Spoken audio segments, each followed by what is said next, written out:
afternoon and welcome to the Senate live proceedings, this being an afternoon sitting of the Senate on the 27th of March, the year being 2024. A broadcast brought to you by the Kenya Broadcasting Corporation in conjunction with the Parliamentary Broadcasting Units.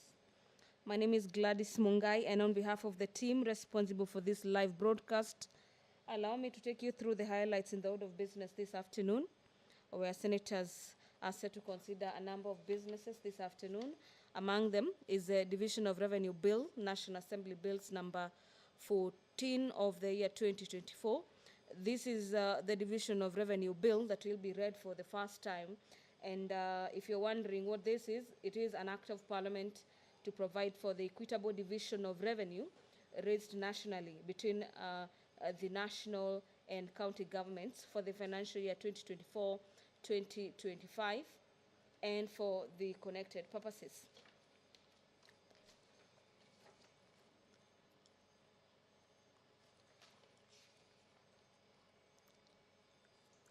According to this bill that will be read for the first time before the floor of the House this afternoon on matters economic disparities within and among counties and the need to remedy them, there is a proposal that the allocation of the shareable revenue of 391.1 billion shillings among counties is based on the third generation formula approved by Parliament on September 2020, pursuant to provisions of Article 217 of the 6th schedule of the Constitution.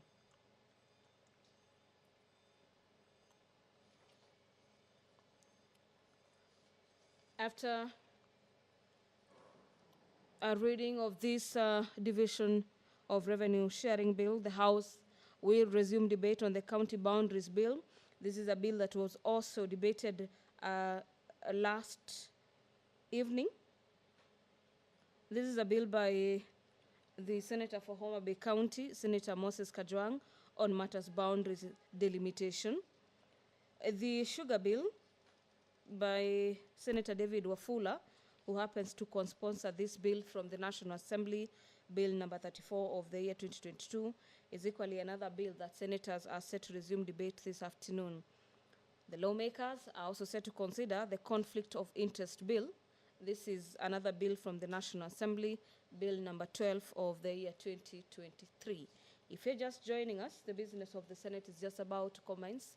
The Deputy Speaker, Honorable Kathuri Murungi, will be presiding over the business this afternoon. Allow me to hand you over for this live broadcast brought to you by PBU and KBC. Enjoy your viewing. Tuombe. Ewe Mwenyezi Mungu, twakusihi ututazame kwa neema nyingi na baraka sisi watumishi wako ambao umeridhika kutuita kwa nyadhifa za uongozi katika jamhuri hii yetu. Twakuomba utujalie tuyatende na kufikiria mambo yote yatakayofikishwa mbele yetu kwa njia ya haki na uaminifu, ili kustawisha amani, ufanisi na heri ya nchi hii yetu na wale ambao wajazao umezikabidhi mikononi mwetu. Amina.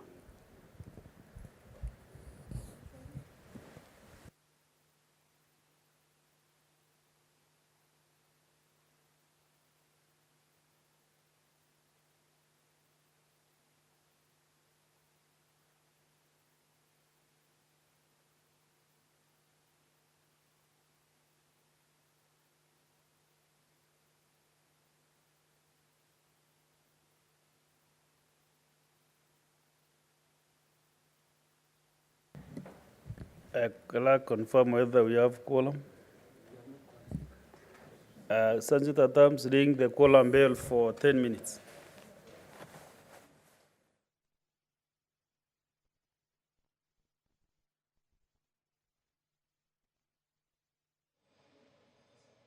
The Deputy Speaker, Honorable Kathuri Murungi, currently presiding over the business of the Senate, has directed the Sergeant at Arms to ring the quorum bell for 10 minutes. This particular directive is guided by the House Standing Orders that pronounces itself on matters quorum when the House is considering any business or when the House is sitting. And as we await for that quorum of 15 senators to be attained, allow me to keep giving you highlights on some of the agenda for consideration.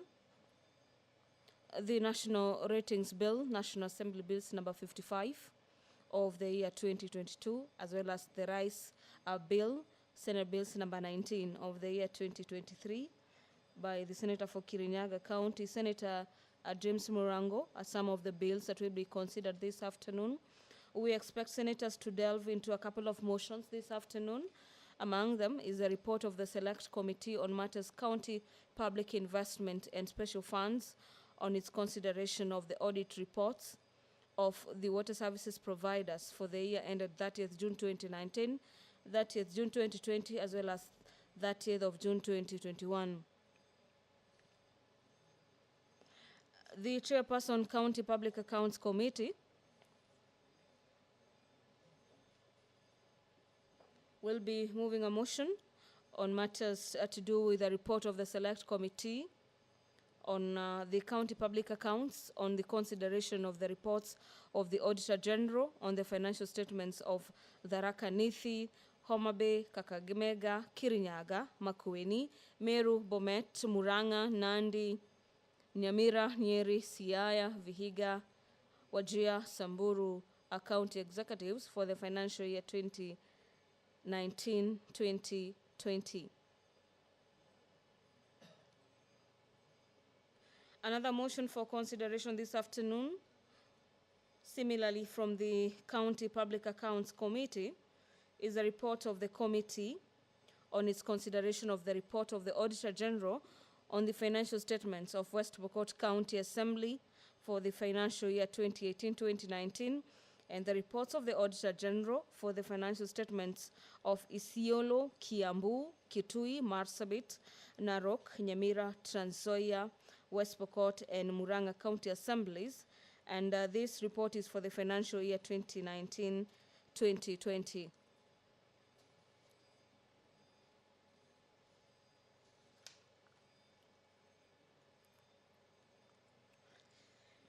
A total of 13 reports from the Office of the Auditor General are set to be tabled in regards to how various county executives utilize their budgetary allocation for the year ended 2022-2023. Order number 2, communication from the chair. Next order.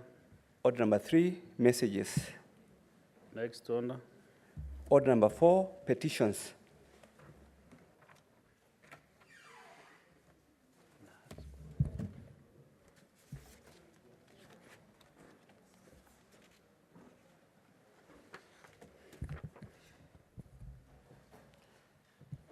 Honourable members, can you kindly have your seats? Senator Chalgay. Honourable Senators, you have a petition to the Senate concerning implementation of an award by the Environment and Land Court for compensation and land resettlement.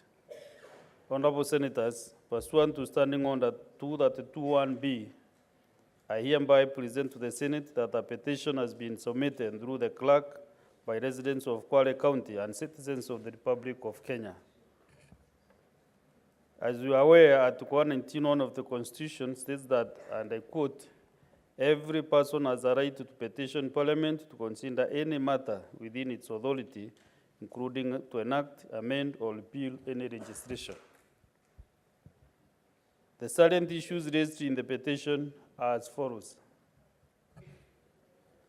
A, that the petitioners are legitimate owners of the property known as Ramisi Phase 1 Block 5056 in Kwale County. B, that the petitioners have occupied the same land since pre-colonial times, having inherited the same land from their forefathers. Honourable Senators, you can have your seats. It's a bit long.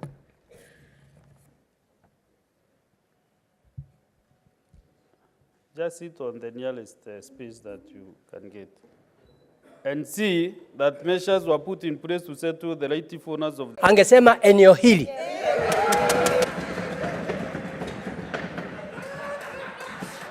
and there is a Juma. Asante sana. Asante sana Mheshimiwa Spika, kusema la kweli ni sawa. Hapo nimekubaliana nawe. Saa nyingine unajua Waswahili wanasema mdomo na ulimi hauna mfupa, au sio? Basi kwa hivyo ni sawa, hapo nakubaliana naye.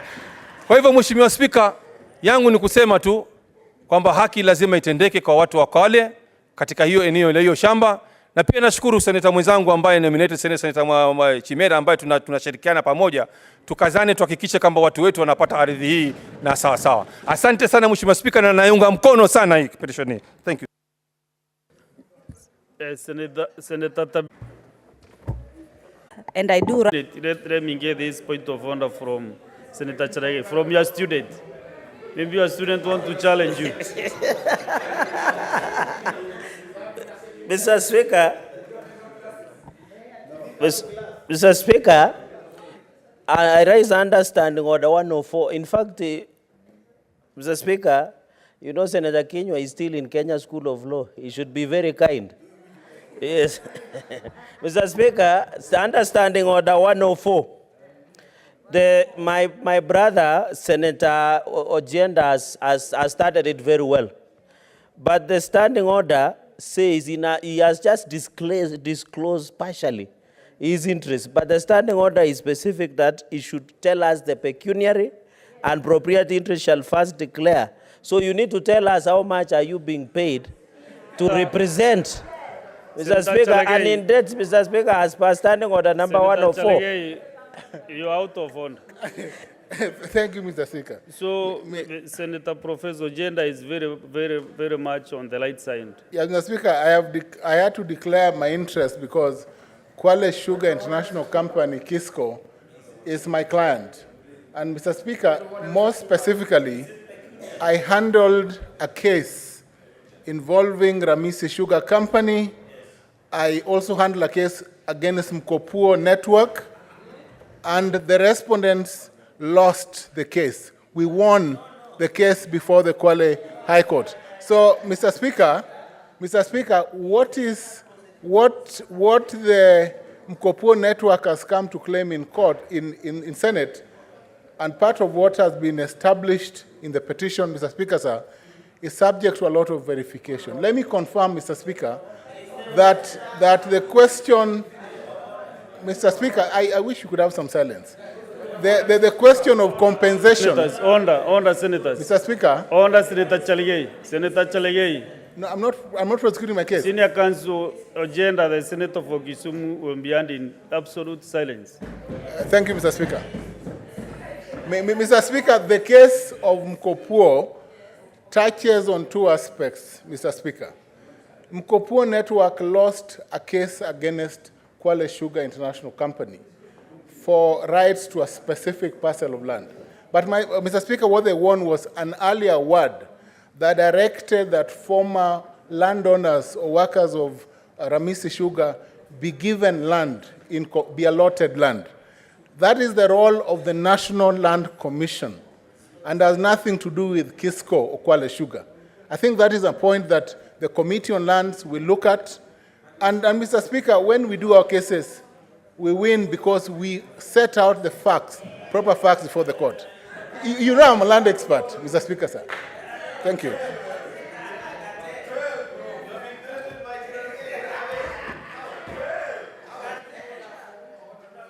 Senator Miraj. Asante Mheshimiwa Spika kwa kuweza kunipa fursa hii na mimi niweze kutoa changizo zangu. Kwanza nipende kukubaliana na walioleta maombi yao hapa yaweze kusikizwa. Lakini zaidi Bwana Spika, ningependa bunge hili ama taasisi husika ya National Lands Commission waweze kutuelezea sisi watu wa Pwani maana ya watu waliodhulumika kihistoria. Kwa sababu tunapozungumza hivi sasa Bwana Spika, kule Mombasa tume ya National Lands Commission inazunguka na inahadaa wananchi wangu wa Mombasa. Kwa sababu Mheshimiwa Spika, haiwezekani kwamba mtu ambaye alikuwa akiitwa alikuwa meya wakati huo, wenyewe wanamuita liwali, alipewa mamlaka ya kusimamia wananchi wa pwani, akakabidhiwa ardhi awe msimamizi wa wanaoishi Mombasa. Leo hii amechukua ardhi ile akawarithisha vizazi vyake. Leo hii watu wa Mombasa, Mheshimiwa Spika, wameambiwa watakwenda kununua ardhi na mashamba ambayo ni yao ya abu na abu kutoka kwa watu ambao wanaishi ughaibuni. Nataka kujua Mheshimiwa Spika, ikiwa hili jumba la Seneti kweli ni mbwa ambaye hana meno ama ni jumba ambalo linatendea haki wananchi wa Kenya. Wakaazi wa Mombasa hawawezi kununua mashamba kwa watu ambao wamewanyang'anya. Hata ikiwa rais ametangaza kuwa hakuna mtu atavunjiwa nyumba, sioni kwa nini ushuru wa Wakenya uchukuliwe upawe wale watu ambao wamewadhulumu wananchi wa Mombasa mashamba yao. Na nazungumza hapa kwa uchungu mkubwa kwa ile way forward ambayo NLC wamepeana kusema kwamba sisi watu wa Mombasa, Bwana Spika, ya kwamba sisi hatukudhulumiwa. Nataka leo tuambiwe ya kwamba ni nini historical injustice ili tuweze kujua. Hatutakubali. Seneta Kenywa. Seneta Miraj.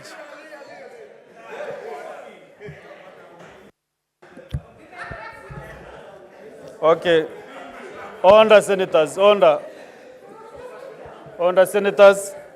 Honorable senators, pursuant to Standing Order 238(1), the petition should be committed to the Committee on Legal Affairs and Human Rights for consideration. Honorable senators, from where I sit, I really request this committee on JLAC to expedite this process. And all chairs, other chairs with the petitions. Senator Mbete Motet. Any other committee that has petitions pending before the committees, kindly in the next 30 days, make sure that we close with these petitions. Most petitions are from the members of the public. And the Senate will not look so good when we don't clear the petitions when they are brought to this House. So maybe in the next 30 days also, let us kindly clear all the pending petitions before our committees. Next order. Order number 5, papers. Majority leader.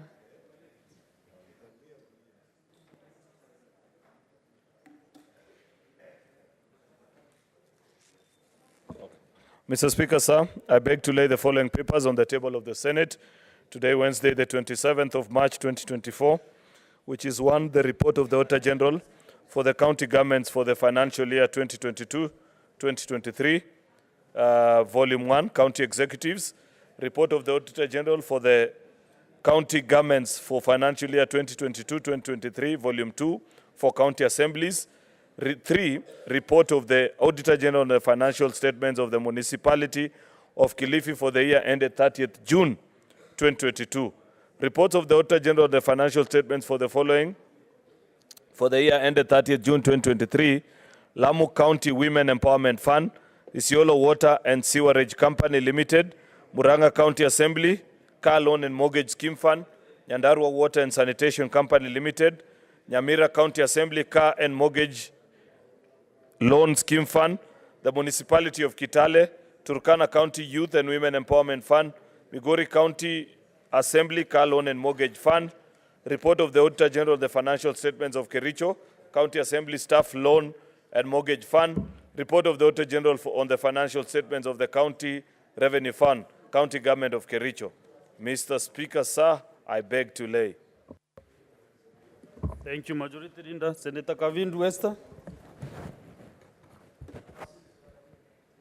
Honorable Senators, I have 2 communications to make.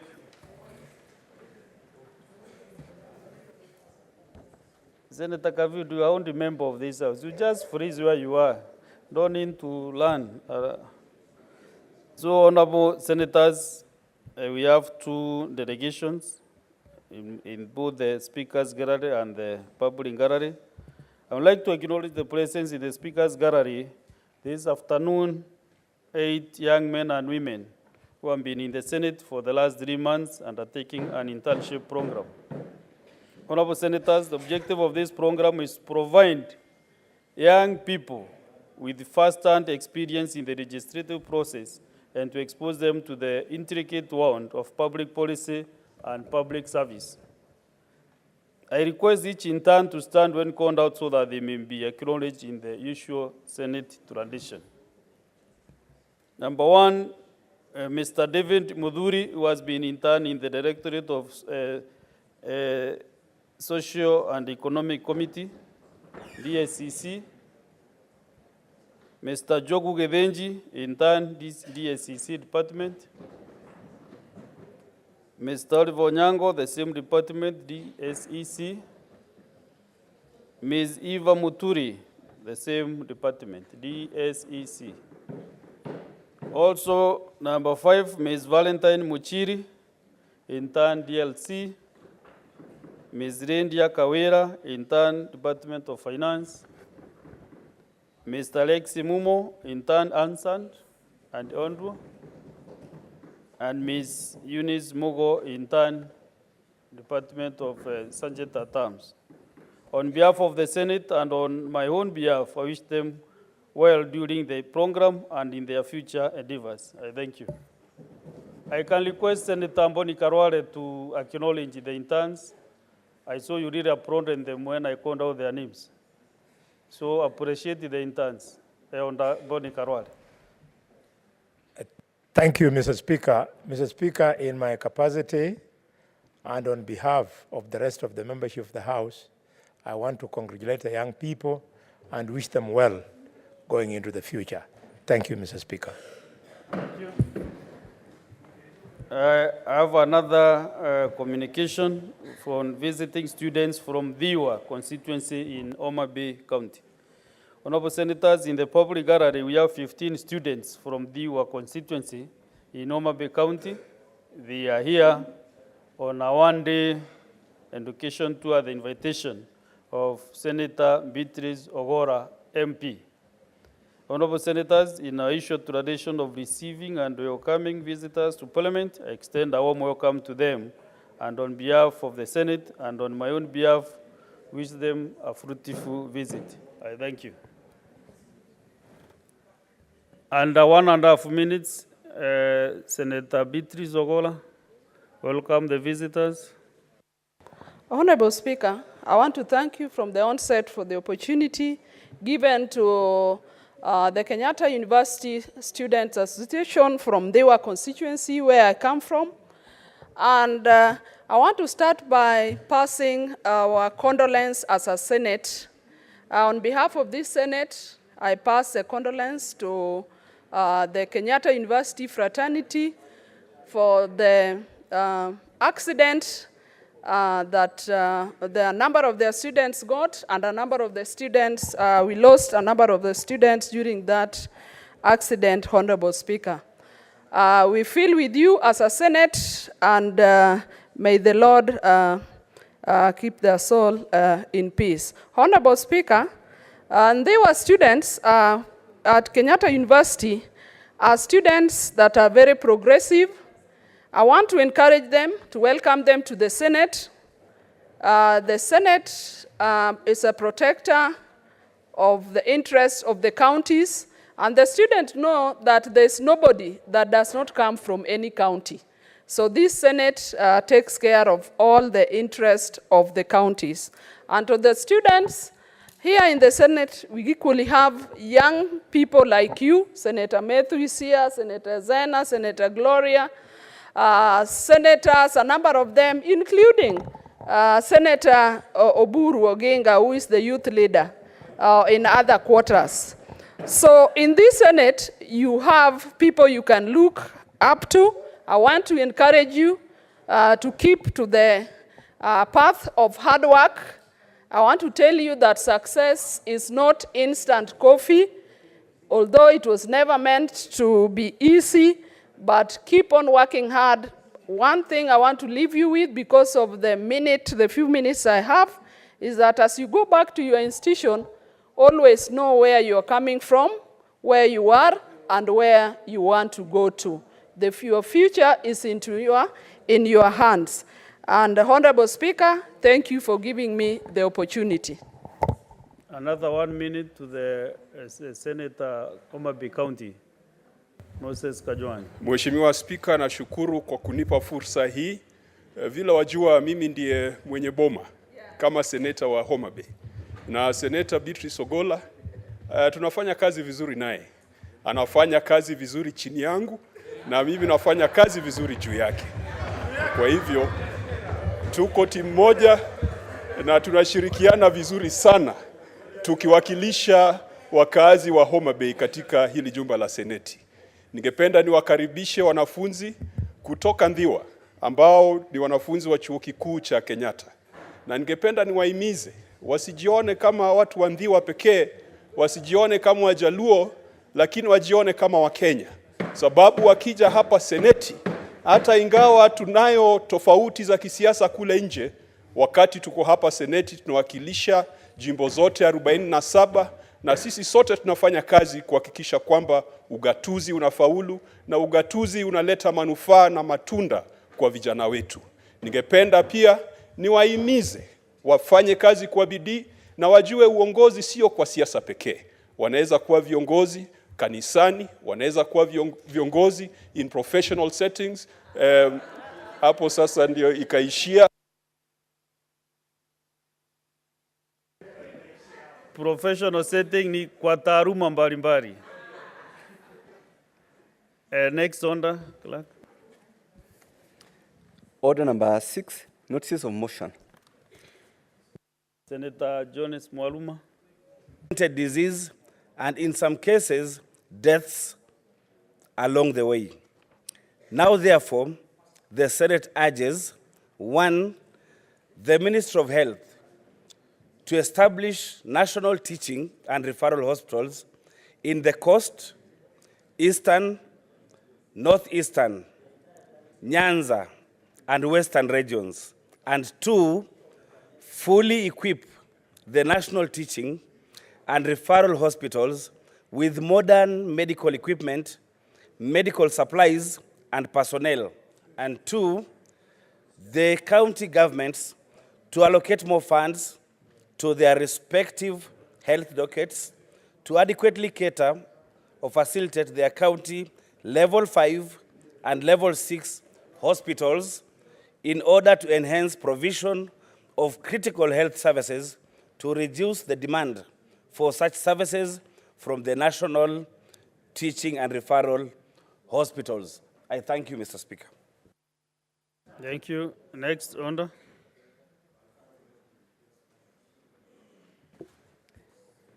Order number 7, questions and statements. Order, Senators. Senator Chalege. Let's have the statements understanding on the 53-1. We start with the Senator for Uasin County, Senator Mandago.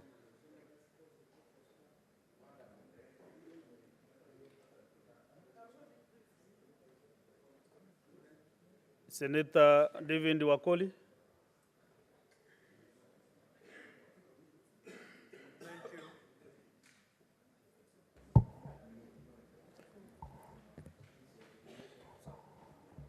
Thank you, Mr. Speaker, sir. On the statement of markets in Bungoma County, Mr. Speaker, sir, I rise pursuant to Standing Order 53-1 to seek a statement from the Standing Committee on Devolution and Intergovernmental Relations regarding the condition of markets within Bungoma County. In the statement, the committee should, 1, report on the state of key markets in Bungoma County, including spinal cord injuries and a third operator lost their fingers, and 4, explain the factory's process for compensating workers for work-related injuries, providing details on the compensation paid in respect of the 3 aforementioned accidents. Thank you, Mr. Speaker. Sir, Senator Wafula Wakoli, MP, Senator Bungoma County. Thank you. Senator Kinyua, you have 2 statements as well.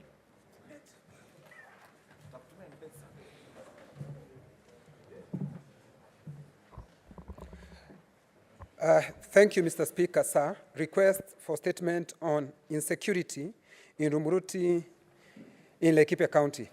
Mr. Speaker, sir, I rise pursuant to Standing Order 53-1 to seek a statement from the Standing Committee on National Security, Defense and Foreign Relations on state of insecurity in the Rumuruti area of Laikipia County. In the statement, the committee should, 1, provide an update on the status of investigation into the deaths of Mrs. Tabitha Wajirojogu and Mr. Jeremiah Maina. Yes, Senator Chalye, what's the point of order?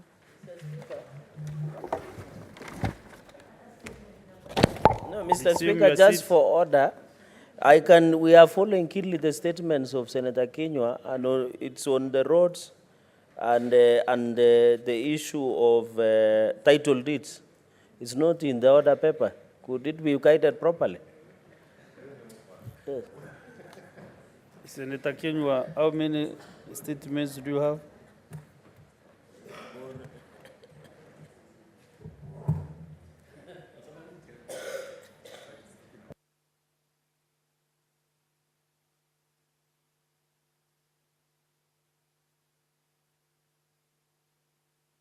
The ones on the Honda paper as we sort the other.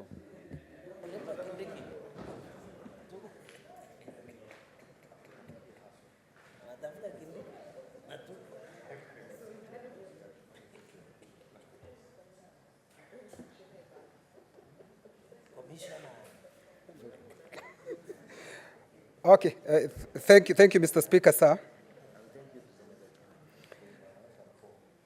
Mr. Speaker, sir, I rise pursuant to Standing Order number 33-1 to seek a statement from the Standing Committee on Land, Environment and Natural Resources on the status of processing of ownership documents for residents of Majengo and Likie villages in Nanyuki ward within Laikipia County.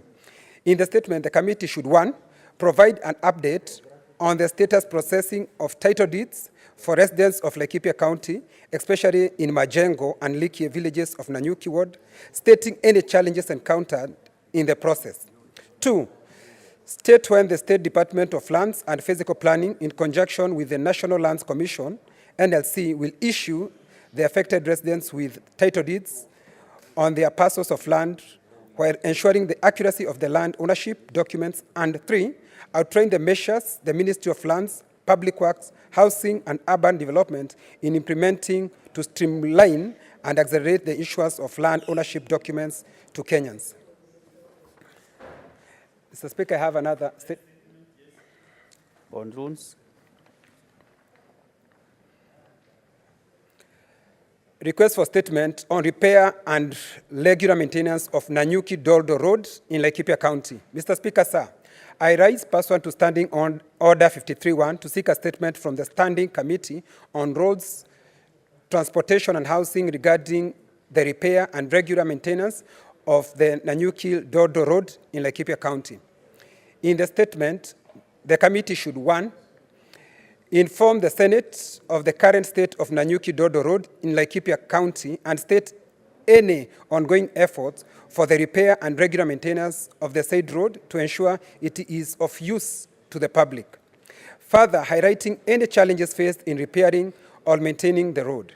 2, state whether the government has engaged a contractor to carry out repair and maintenance works on the said road, and if not, state plans and timelines for when a contractor would be engaged to address the poor condition of the road. And 3, outline measures, if any, implemented by the government to ensure that contractors and services providers deliver works, goods and services as per the terms of tender award to curb delays in service delivery. I thank you, Mr. Speaker. Mr. Speaker, I have another 2 statements, which you have approved.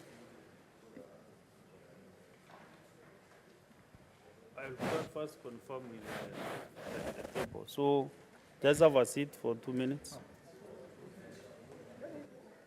Senator Ngiroria Roba. Senator Ngiroria. Kindiki tukiwa hapa lazima hiyo statement yako iangaliwe vizuri.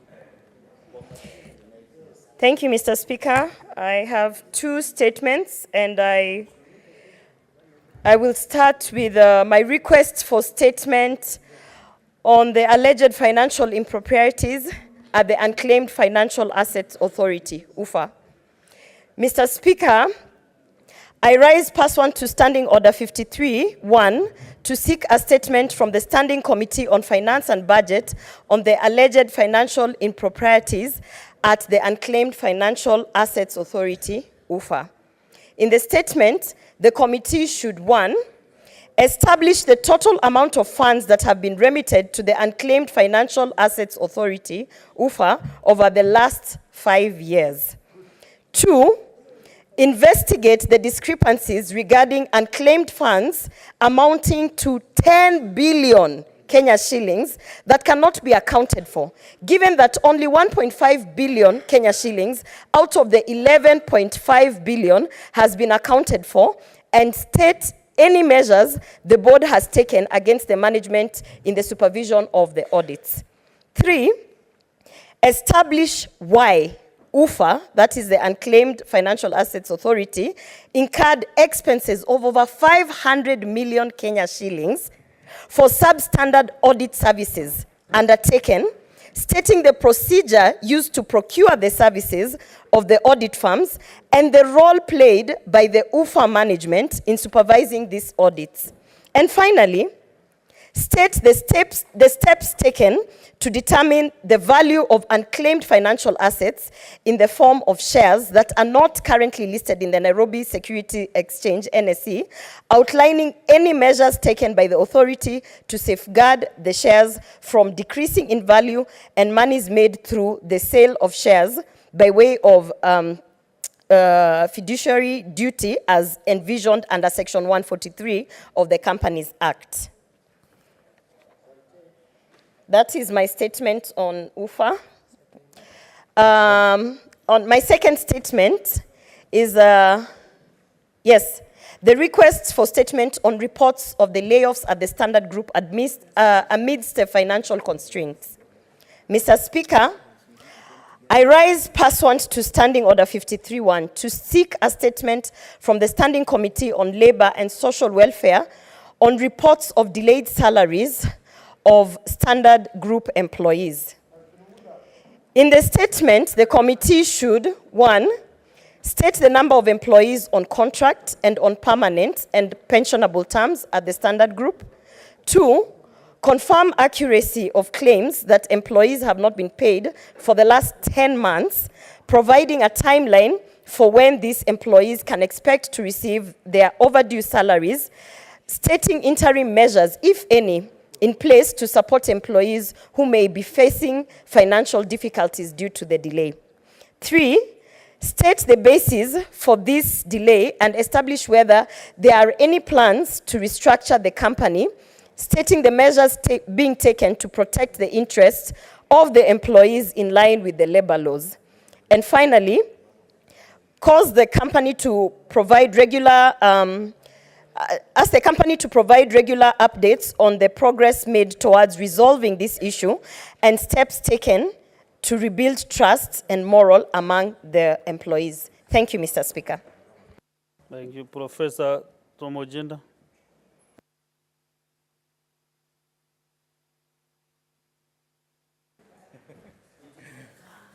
Thank you, Mr. Speaker. I have two statements. The first statement is on the status of the operationalization to town status conferred to towns in Kisumu County.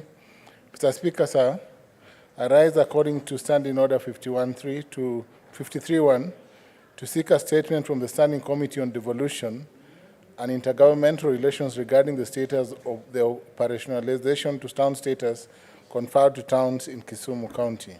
In the statement, the committee should, number 1, explain measures in place to prioritize formulation and implementation of policies for the operationalization of Maseno, Katito, Kombewa, Ahero, and Moroni as towns. 2, elucidate the status of compliance of the county government of Kisumu with the requirements of the Urban Areas and Cities Act 2011 in respect of the provision of essential services in the said towns. And 3, provide a detailed budget for the running of each of the towns, including the provision of services stipulated in the Urban Areas and Cities Act 2011. Mr. Speaker, sir, my second statement is Yes, on the second statement. The second statement, Mr. Speaker, sir, is on the state of construction and maintenance of existing county roads in Kisumu County. Mr. Speaker, sir, I rise pursuant to Standing Order 53-1 to seek a statement from the Standing Committee on Roads and Transportation concerning the state of construction and maintenance of existing county roads in various sub-counties in Kisumu County. In the statement, the committee should, 1, describe the current state of existing county roads in Kisumu County and outline the road network maintenance and improvement plans for the sub-counties in Kisumu County, particularly in Seme, Kisumu Central, Nyando, Kisumu East, Kisumu West, Moroni, and Nyakach sub-counties. 2, provide detailed information regarding the composition of the Kisumu County road maintenance team, their roles and budgetary allocation since establishment.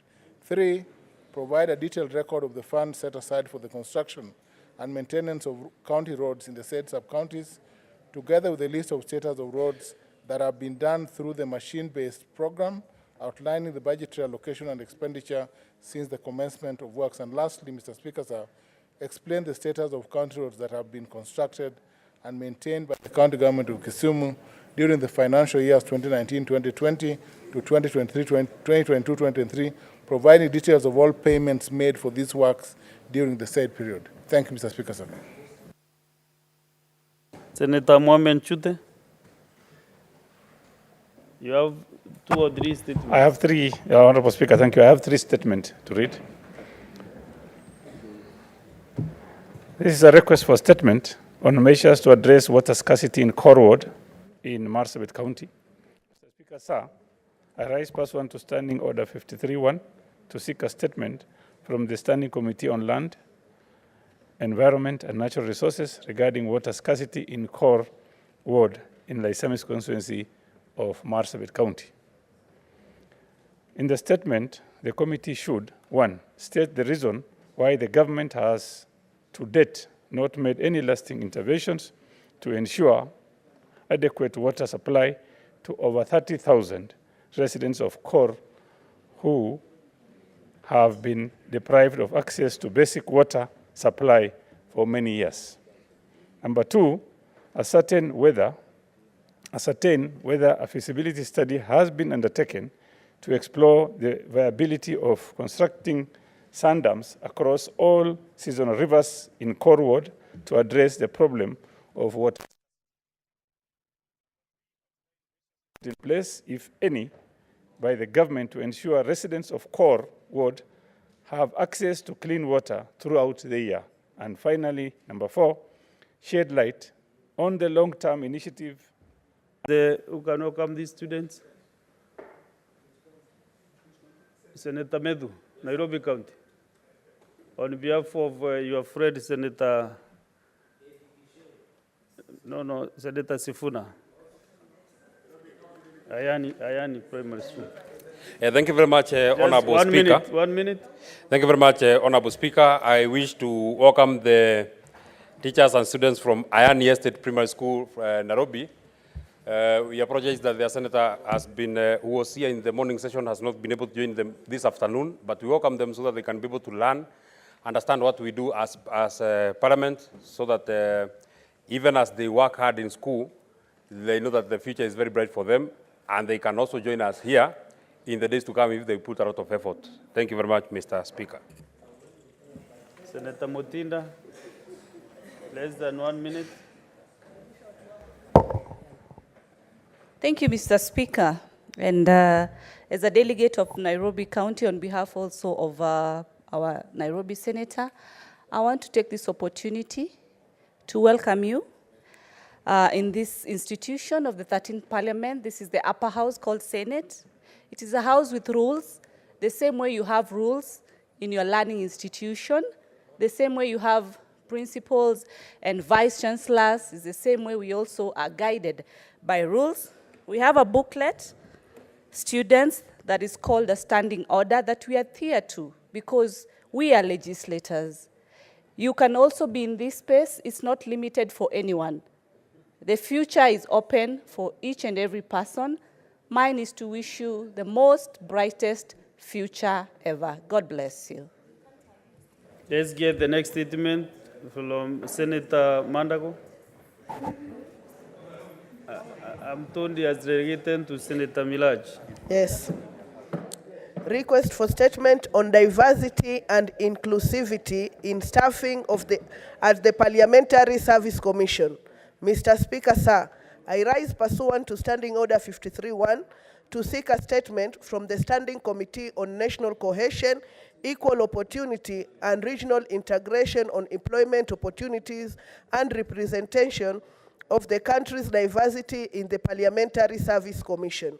In the statement, the committee should: 1. Present a report on the ethnic composition of staff serving on permanent and pensionable terms in the Parliamentary Service Commission, disaggregating this information by directorates, departments, and units. 2. Supply information on the recruitment conducted by the Commission from 2012 to date, outlining the positions that have been filled and the criteria applied in the selection of candidates for each position. Number 3, furnish the Senate with information on demographic composition of the staff, detailing the gender, age distribution, and state the percentage of employees with disabilities. And 4, outline the measures and policies in place to ensure ethnic balance, inclusivity, and equal opportunities for women, the youth, persons with disabilities, and individuals from marginalized communities within the Commission. For Senator Jackson Mandago, EGH MP, Senator Uasin Gishu County. Senator Fatuma Dulo.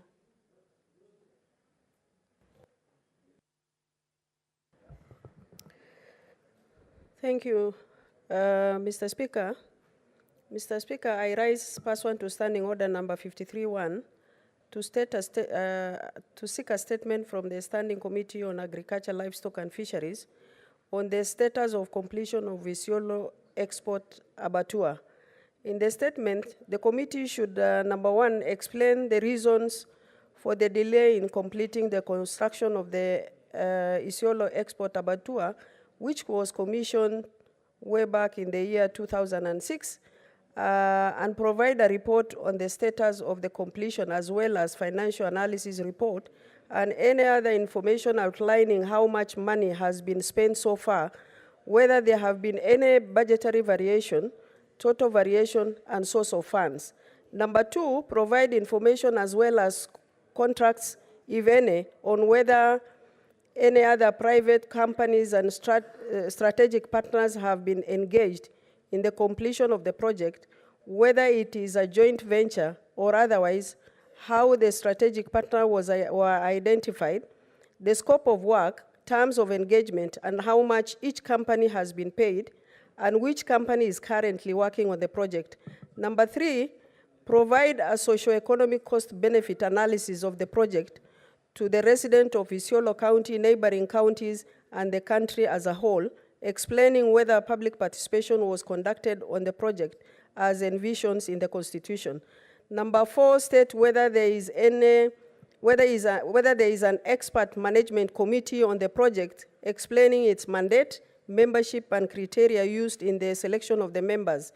Number 5, explain how the company that is allegedly equipping the abattoir was procured and how the process of handing over the expert investor company that is allegedly supposed to take over the management of the abattoir upon completion was arrived at, outlining the terms of engagement, scope of work, and copies of any agreement or contract in the process. Number 6, explain whether there have been any alteration to the original design of the abattoir, outlining any changes made and what necessitated these changes, and table the title deed and any other information to prove ownership of the land upon which the abattoir is constructed. Finally, Mr. Speaker, outline whether there is an existing framework of engagement between national government and the county government of Isiolo, noting that the project was commissioned before devolution was in place, and whether there are any plans to transfer the project to Isiolo County government. I thank you, Mr. Speaker. Senator Bugwa.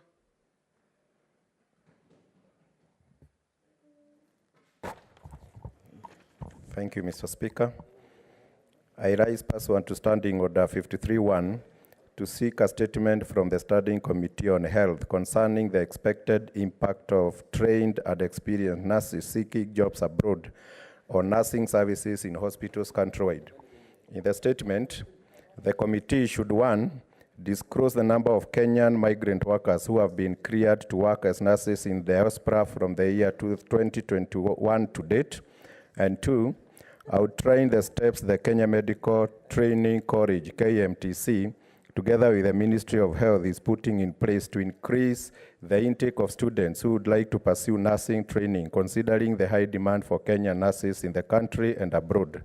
And 3, state the ethical considerations being taken into account when promoting these opportunities, particularly with regard to potential of exacerbating the shortage of healthcare workers in the country, thereby endangering the lives of Kenyans seeking these services. And 4, explain any programs in place to facilitate knowledge and skills transfer from experienced nurses migrating abroad to those remaining in Kenya's healthcare system, or whether there are strategies in place to give incentives to nurses and other healthcare professionals to encourage them to stay and practice in the country, especially in the underserved areas.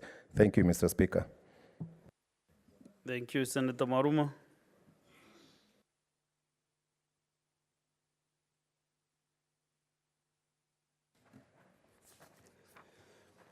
Thank you, Mr. Speaker, for this opportunity to seek for this statement on medical insurance coverage for teachers in Taita Taveta County. Mr. Speaker, sir, I rise pursuant to Standing Order 53-1 to seek a statement from the Standing Committee on Education regarding the provision of medical insurance coverage for teachers in Taita Taveta County. In the statement, the committee should, 1, provide a list of the contracted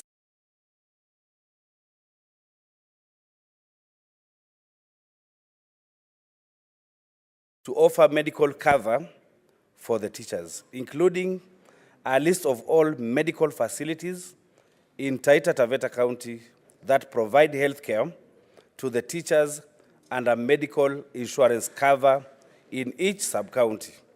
2, provide contractual agreements between Teacher Service Commission and the service providers detailing the agreed upon mode of payment between the said parties.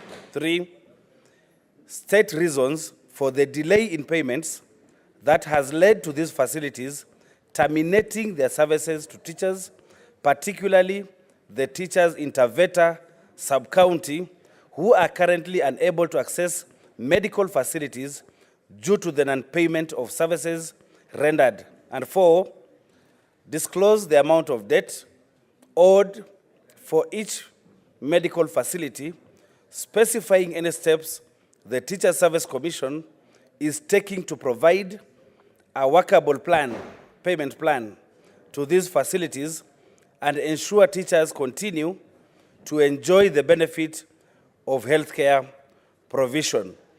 Mr. Speaker, I would like to seek your indulgence. I have another statement that is given from the table so that I go through it.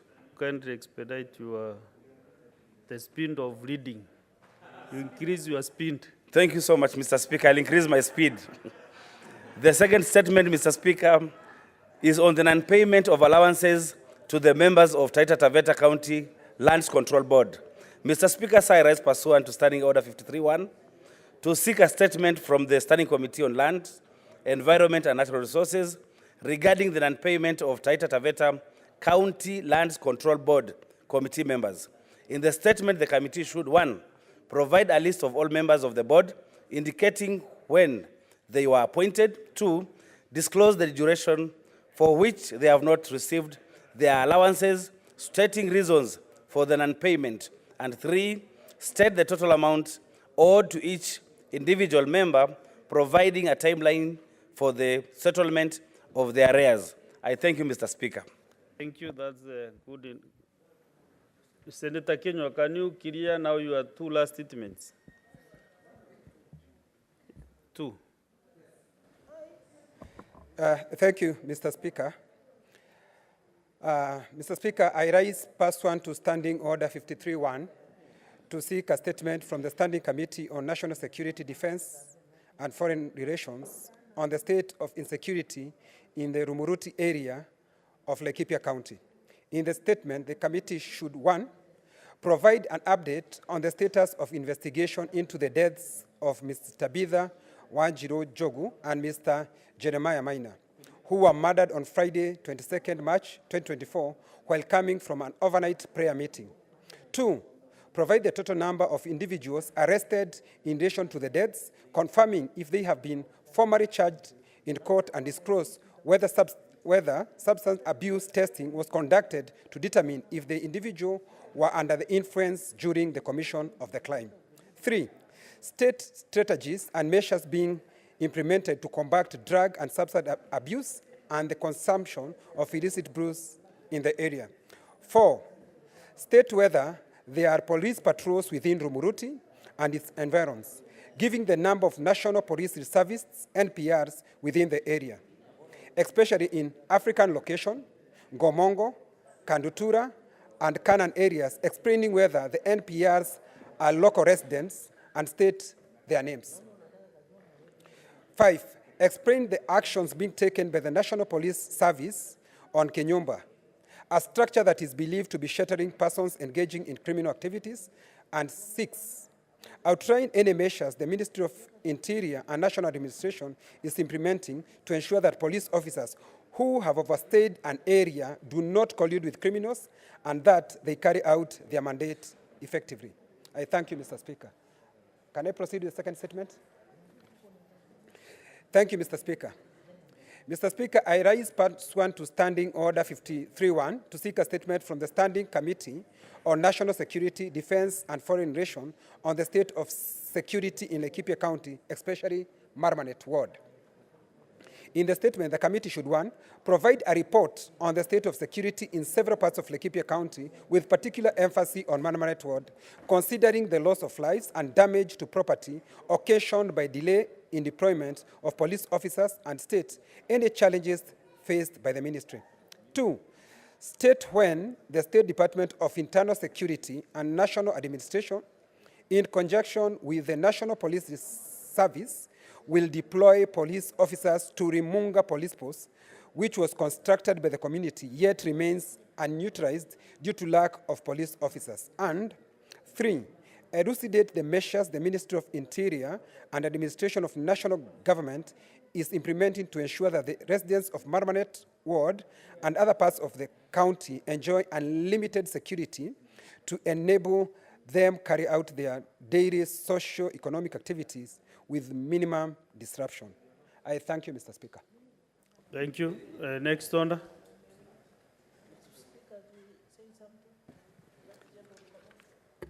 Order number 8, the Division of Revenue Bill, National. Proceed. Order number 8. If you, sorry, senators, if you go to Standing Order 53.3, the Speaker may allow. So today, I'm not allowing because of the time. Proceed, clerk. Next order. Order number 8, the Division of Revenue Bill, National Assembly Bills number 14 of 2024, first reading. A bill for an act of parliament to provide for the equitable division of revenue raised nationally between the national and county governments in the 2024-25 financial year and for connected purposes. Next order. Order number 9, the County Boundaries Bill, Senate Bills number 6 of 2023, second reading, division.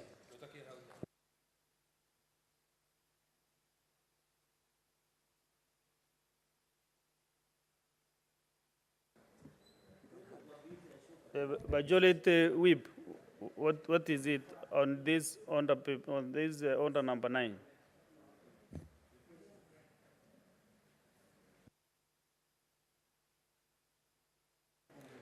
Thank you, Mr. Speaker. Indeed, we are alive to the fact that we're supposed to vote this afternoon. We've done the usual mobilization, but we don't appear to be attaining the target, including the mover of the motion is not in the House. I would request that we defer that particular business and move on to the next business, Mr. Speaker. I thank you. Thank you. We defer that the business under order number 9. Let's go to next order, clerk.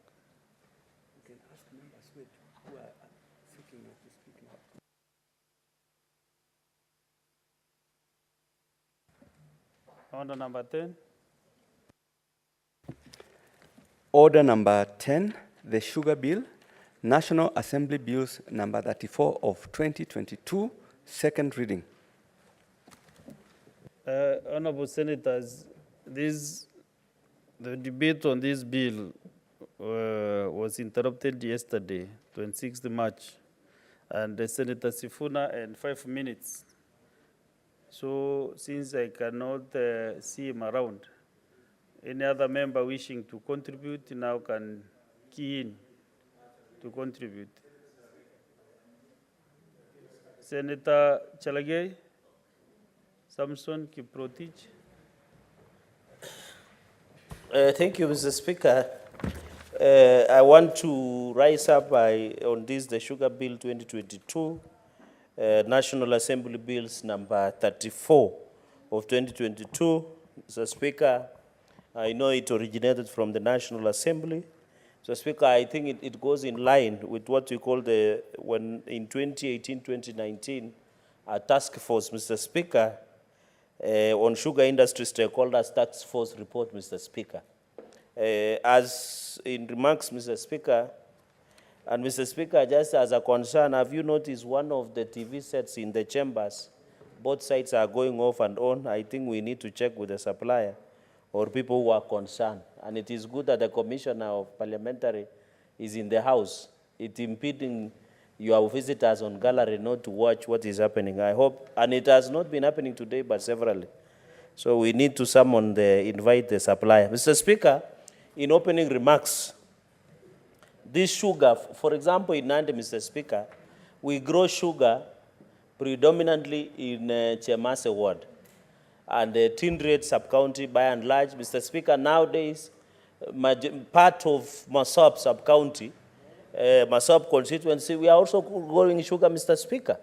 And even part of where I come from, Osoria, Mr. Speaker, some of us have tried our hand in planting sugar cane across Nandi. So Nandi is a serious catchment. I know, Mr. Speaker, there is a misnomer and misrepresentation in this republic that sugar only is grown in Kisumu and western part of Kenya and maybe Kwale and other areas, Mr. Speaker. But Nandi and Kericho is, in fact, most factories like Chemeli, like Ibos, West Sugar, like Butali, Mr. Speaker, depend largely on the sugarcane supply from Nandi County, Mr. Speaker, and Kericho counties. So we have a big stake. Mr. Speaker, I was disappointed when the Agriculture Committee decided to do only public participation in Kisumu County, Mr. Speaker, entrenching the continued marginalization against my people, Mr. Speaker, against the great people of Nandi and Kericho counties, Mr. Speaker. I would have expected, and in fact, even out of courtesy, Mr. Speaker, from your office or with the clerks, I was never invited for that meeting, Mr. Speaker. So, but I want to assure the people of Nandi, all is not lost. We are still holding this faith in fighting for justice and fairness so that we can no longer be marginalized, Mr. Speaker. Mr. Speaker, I want to request your office in future, whenever committees move around, they should not move around like exclusive clubs. They should do a proper invitation to the area senator, Mr. Speaker. I think that is something small. That's just basic courtesy. As the Vice Chair of County Public Accounts, I cannot visit Meru without informing you as the area senator. So, Mr. Speaker, my people are not happy in Nandi County because we are entrenching the perception that sugarcane is only grown in Kisumu and maybe Vihiga, and maybe Kakamega, Mr. Speaker. I know, Mr. Speaker, and it is very unfortunate. Most of those mills, Mr. Speaker, are sustained by the cane supply that we give from Nandi County. And Mr. Speaker, on the second point, as I know there are many challenges on the issue of sugarcane development, sugarcane processing, the issue of milling, sugarcane farmers. Mr. Speaker, most farmers, sugarcane farmers, even in Kakamega, in Western region, and other parts of the country, Mr. Speaker, we only continue to suffer, Mr. Speaker.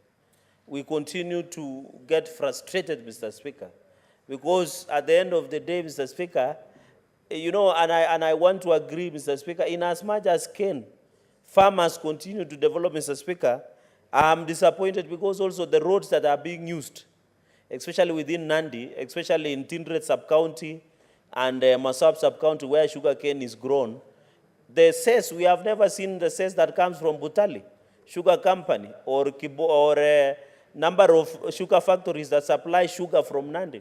Because that cess, Mr. Speaker, is supposed to be used to maintain and ensure those roads are accessed, Mr. Speaker, so that when these sugarcane factories are carrying sugar from farmers, they should maintain those roads, Mr. Speaker. That's why we saw increased tractor accidents. And I remember Senator of Kisumu, in a question time, raised issue of tractor accidents. Because we need to be careful in terms of low-volume roads to ensure we protect homes and make sure, Mr. Speaker, that it goes to the next, Mr. Speaker. Number 3, on sugar industry stakeholder search for report of 2019, I can see that a number of issues have been raised and has been captured, Mr. Speaker. I have had the opportunity of reading the committee report that was tabled yesterday, and I am impressed that a number of amendments have been proposed by the committee, led by Senator Murango, the Kirinyaga Senator, the chairperson of Agriculture. They have proposed a number of drafts of amendments, Mr. Speaker. And Mr. Speaker, as you are aware, in 2022, Mr. Speaker, the country produced 796,053 metric tons, Mr. Speaker, and in which short, and I think we can attribute this to subsidized fertilizer program that President William Ruto did initiate. Now, in 2021, it was 700,000.24 metric tons, but in 2022, it has increased. Even in January, December 2023, at that time, Mr. Speaker, there is a significant growth. In 2022, Mr. Speaker, sugar that was sold was 4.56 billion. That continues. We are talking about a sector that is affecting a number of counties. And in Kenya, Mr. Speaker, we have more than 17 sugar mills, both private and public. I don't know where the one where Senator Aaron Cheruyat comes from has been included, because we have 17 mills in this, Mr. Speaker. Mr. Speaker, total processing of capacity per day is 52,700 metric tons, which is 56%. So, Mr. Speaker, we are still doing badly because of factory maintenance and unstable cane supply. So we must invest in cane development and cane supply to ensure that we are able to Mr. Speaker, I'll make only 5 comments, then I allow my colleagues to contribute. Mr. Speaker, there is this board that has been formed. I think AFA, Agricultural Food Authority, we had lumped all the crops into one organization. I'm happy the way we did with the Tea Act, we were able to form Tea Board, and now we are forming Kenya Sugar Board. We'll ensure that they focus their energy only on the development of cane and research within. Mr. Speaker, and even the farm inputs, the seeds, the research, Mr. Speaker, the imports, so that we don't, Mr. Speaker, we don't import sugar at the expense of our farmers, Mr. Speaker. So on clause number 4, I think the functions of, and also advisory services to the government and the county governments, Mr. Speaker, and even we have the sugar pricing committee, so that farmers are given the better price as per their tonnage and the supply, Mr. Speaker. Mr. Speaker, even on the issue of factory maintenance, you remember sometimes in this country, Mr. Speaker, we are told there is shortage or scarcity of sugar because some factories are undergoing maintenance, Mr. Speaker. And therefore, even such issues of, Mr. Speaker, I would have expected also we ensure their best practices. We have had cases where people the issue of way bridges, Mr. Speaker, where the way bridges are being timbered such that farmers do not get value for their cane they deliver, Mr. Speaker. So I expected the sugar board, I know it has been captured, so that they check, Mr. Speaker, and ensure the weighing scales or the weigh bridges are not tempered to the disadvantage of farmers in the country. Mr. Speaker, I have seen, for example, in Celia, Butali Sugar Company has opened a weigh bridge. As you approach the Kaliech or as you approach the Potopoto on your way to Kisumu, Mr. Speaker, there is a weigh bridge. I don't know, it belongs to Kibos.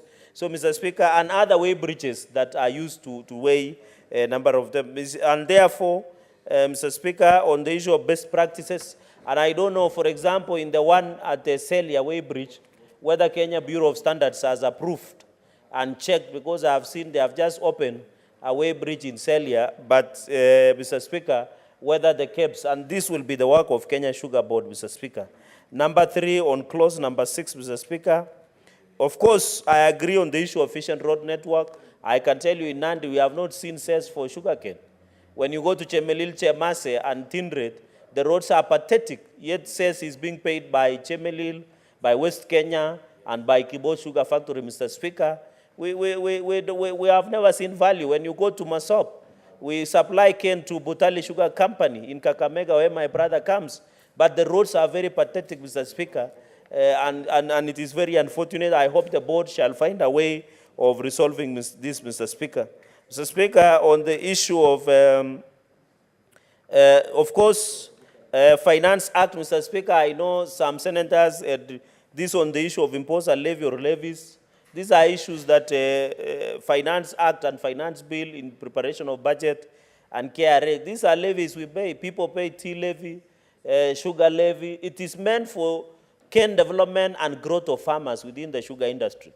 So there are no new taxes that are being implemented, Mr. Speaker. You know Article 219 on the process of taxation that the Constitution has provided for.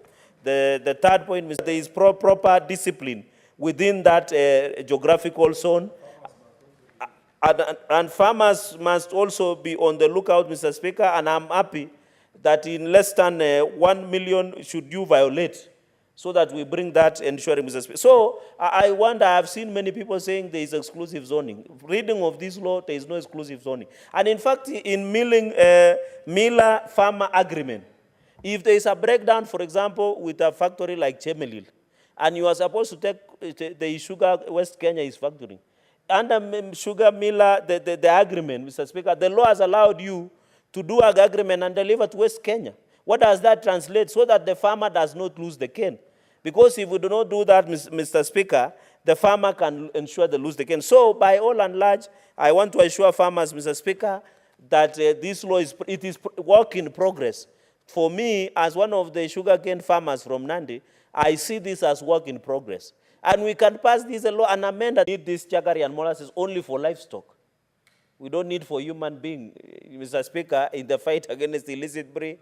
And I know people, and you know, Mr. Speaker, they say too much sugar causes diabetes. So, Mr. Speaker, we need to avoid so that we are not encouraging the consumption of assumption of illicit brew. Mr. Speaker, but I saw the other day, I'm told Mnazi, palm wine is illicit brew. I didn't know that. I thought illicit Mnazi or palm wine is a good wine. I don't know why would somebody classify palm wine as an illicit brew. So speak, and even when our children are undergoing initiation from where I come from, those things that we take, even in Meru and other areas where I practice that ceremonies, Mr. Speaker, of initiation, Mr. Speaker, it's legally, Mr. Speaker. Even your area where, Speaker, you come from, around December, ceremonial things, even where Senator Fika comes from, Senator Utosi, we must be respected. Senator Ojenda, you should note that with a lot of concern, and if we might come for legal representation. So, Speaker, the issue of traceability on industrial sugar, I agree. Let us be able so that we avoid what we saw many years on mercury and other sugar that was impounded, Mr. Speaker. Mr. Speaker, I wanted to conclude. I can see I only still have 5 minutes.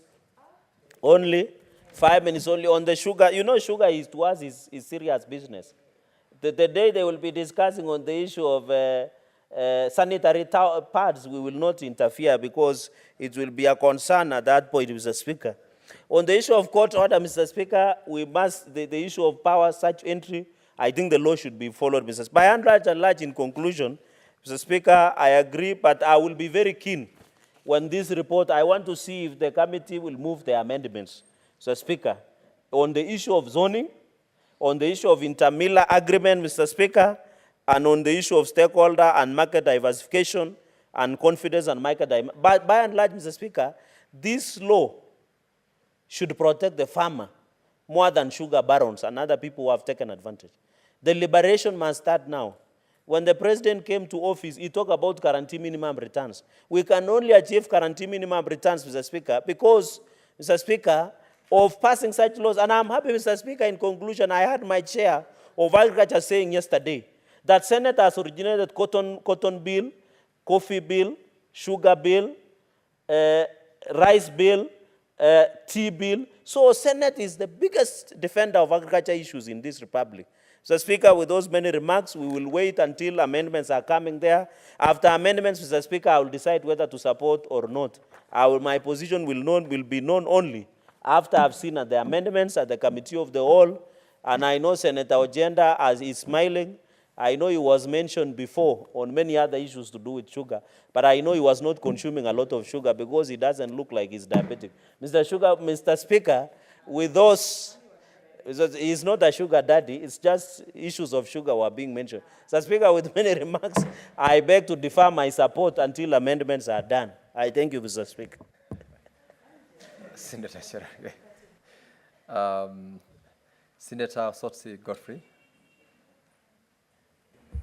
Thank you, Mr. Speaker, for this opportunity to also make my contribution to this very important bill, the sugar bill. Mr. Speaker, from the onset, I want to declare that I support this bill, although I want to agree with Senator Cherargei that this is work in progress. Why I'm saying that, Mr. Speaker, is because when I read through the bill, I see there is an attempt to try and address some of the challenges we have in the sugar industry, but there are many other challenges which this bill has not touched. Mr. Speaker, this country, in the 12th Parliament, there was an aggressive attempt to address the problems in the sugar industry. When the task force, the sugar task force that was led by former governor of Kakamega, Honorable Paranya, and the then Agriculture Cabinet Secretary, Mwangi Kiunjuri, who came up with a very good report. If you read through the report, Mr. Speaker, a lot of things they propose in that report, if implemented, would be able to address the many problems that we have in the sector. But that report, Mr. Speaker, to date, it has not been implemented. And it is very disheartening that we are now discussing a bill, a private member's bill, when we should actually be discussing a government bill that picks input from that report. And that is why I want to fully agree that this bill is work in progress, because a lot of other issues have not been addressed, which, if addressed, will be able to deal with the issues in the sugar industry conclusively. But the most fundamental issue about this bill is just bringing back the sugar board. You know, there was an attempt to merge all crops, regulation of all the crops in one bill, one legislation called the AFA. But AFA has not worked. And that is why we have this agitation to try and have legislation for each crop. We have in this House passed a law on tea, we have passed a law on coffee, we have passed a law on cotton, and now we are now discussing the sugar bill. That clearly means that arrangement of consolidating all the crops under one law has not worked. And sometimes you wonder what wisdom was there to try and put all the crops in under one umbrella. Because as you know, Mr. Speaker, we have so many crops. So we will end up having so many directorates under AFA. So, Mr. Speaker, I have also looked at the bill, and I think there are areas where I have concerns. If you look at clause 29, Mr. Speaker, talking about the Sugar Research Institute, the composition of the board, they are talking of a number of institutions seconding people, but we need to have clarity on the one person nominated by the input supply system. The bill does not define what input supply system is. So there is an ambiguity there. What is it they are referring to? Because already the millers are represented, already the government is represented. So who is this input supply system? Is it the farmers? I think we need clarity there, because nowhere in that clause 29 are they making reference to the farmers. And I think it's important that the farmers be represented on every body within the sugar industry, because they are the key stakeholders in the industry. Mr. Speaker, there is also a proposal to have one representation from universities. I don't think it's necessary, because already we have representation from research organizations who are basically experts. So why are we again going to university looking for representation when farmers are not represented? So I think there we have some ambiguity there, which I think we will be able to raise it during the committee of the whole House. Mr. Speaker, the sugar development levy. In the past, there were concerns on how this money is utilized. There were concerns on lack of transparency. There were concerns on lack of equity, on management of this fund. But the bill goes further to propose how this money will be shared. Whereas I agree that a big portion of this money should go to cane development and productivity. Mr. Speaker, cane development is a key aspect in this sugar industry. And I think the sugar industry started going down in this country when we lost focus on matters to do with the cane husbandry and cane development, and started focusing on other things which were not going to generate raw materials for use by these factories. So the proposal to enhance this allocation to 40%, I fully agree with that proposal, because then there will be a lot of focus towards matters of supply, matters of production of raw materials, which is very crucial to the industry. Taking note that last year, the sugar industries in western part of the country closed because there were no raw materials. And that affected the economy of the region. So a lot of focus should be put around cane development and productivity.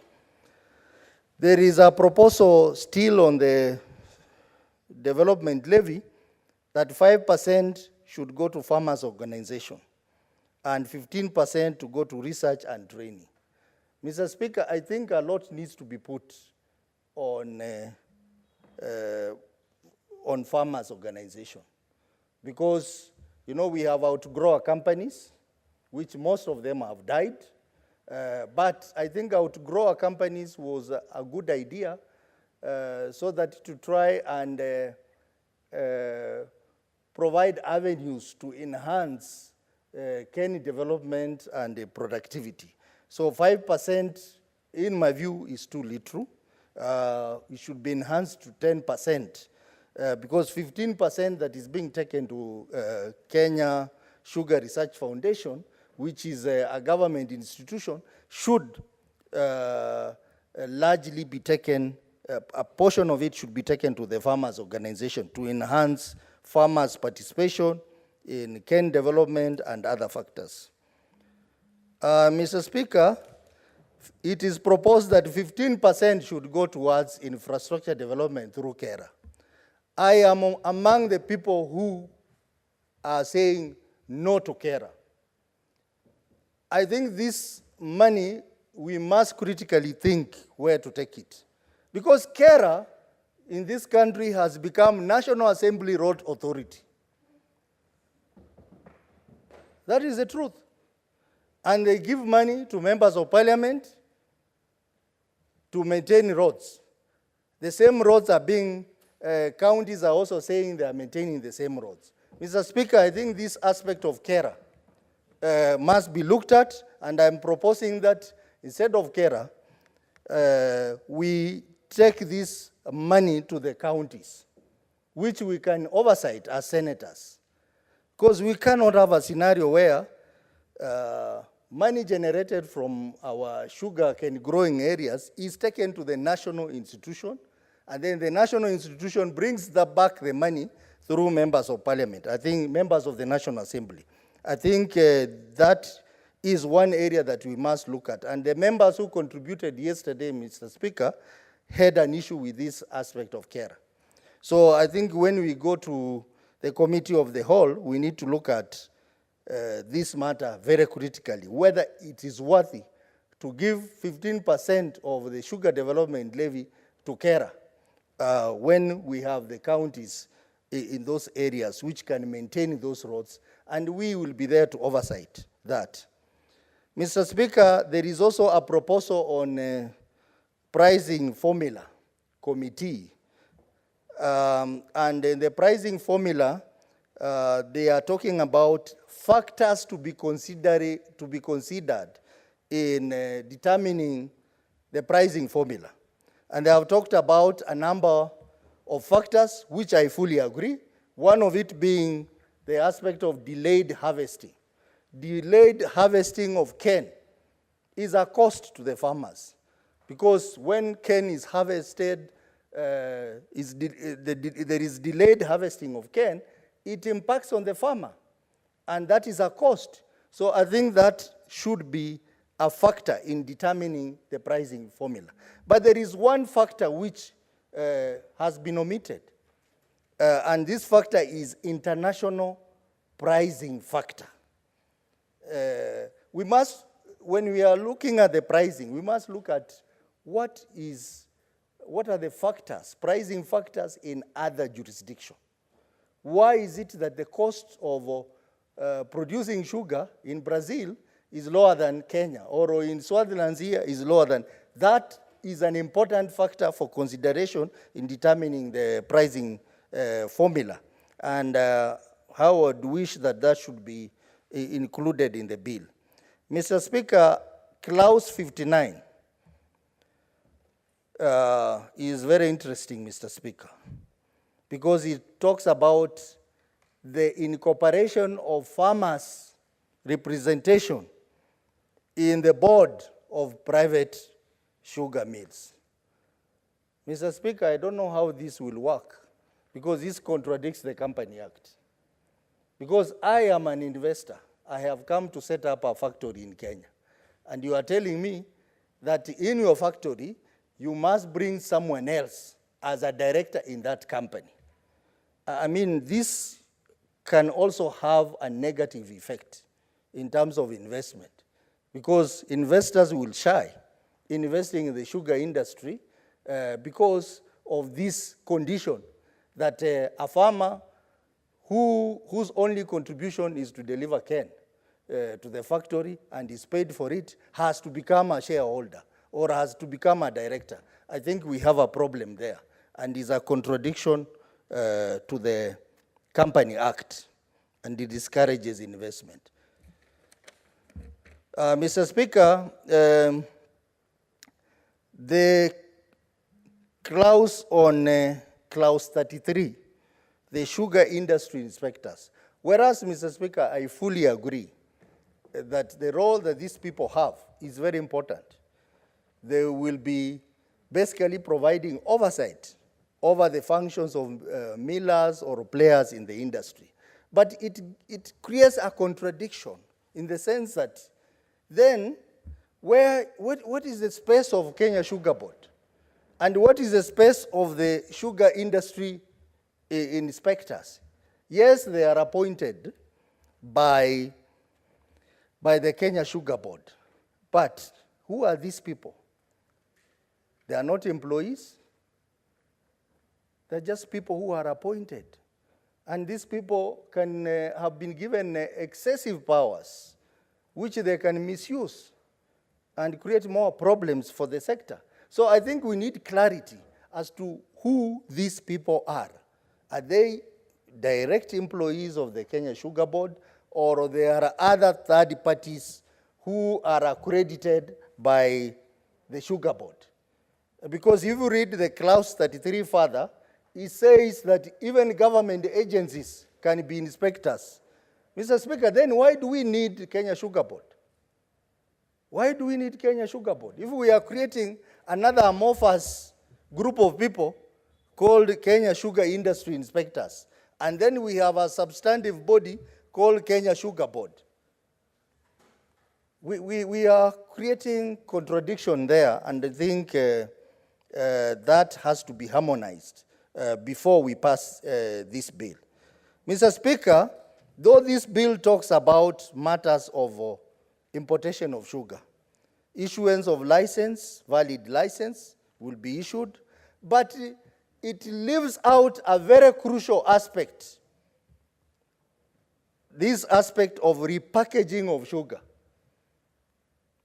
where sugar is imported into this country, repackaged in Mumia's sugar brands or Nzoia brands, and sold to the market.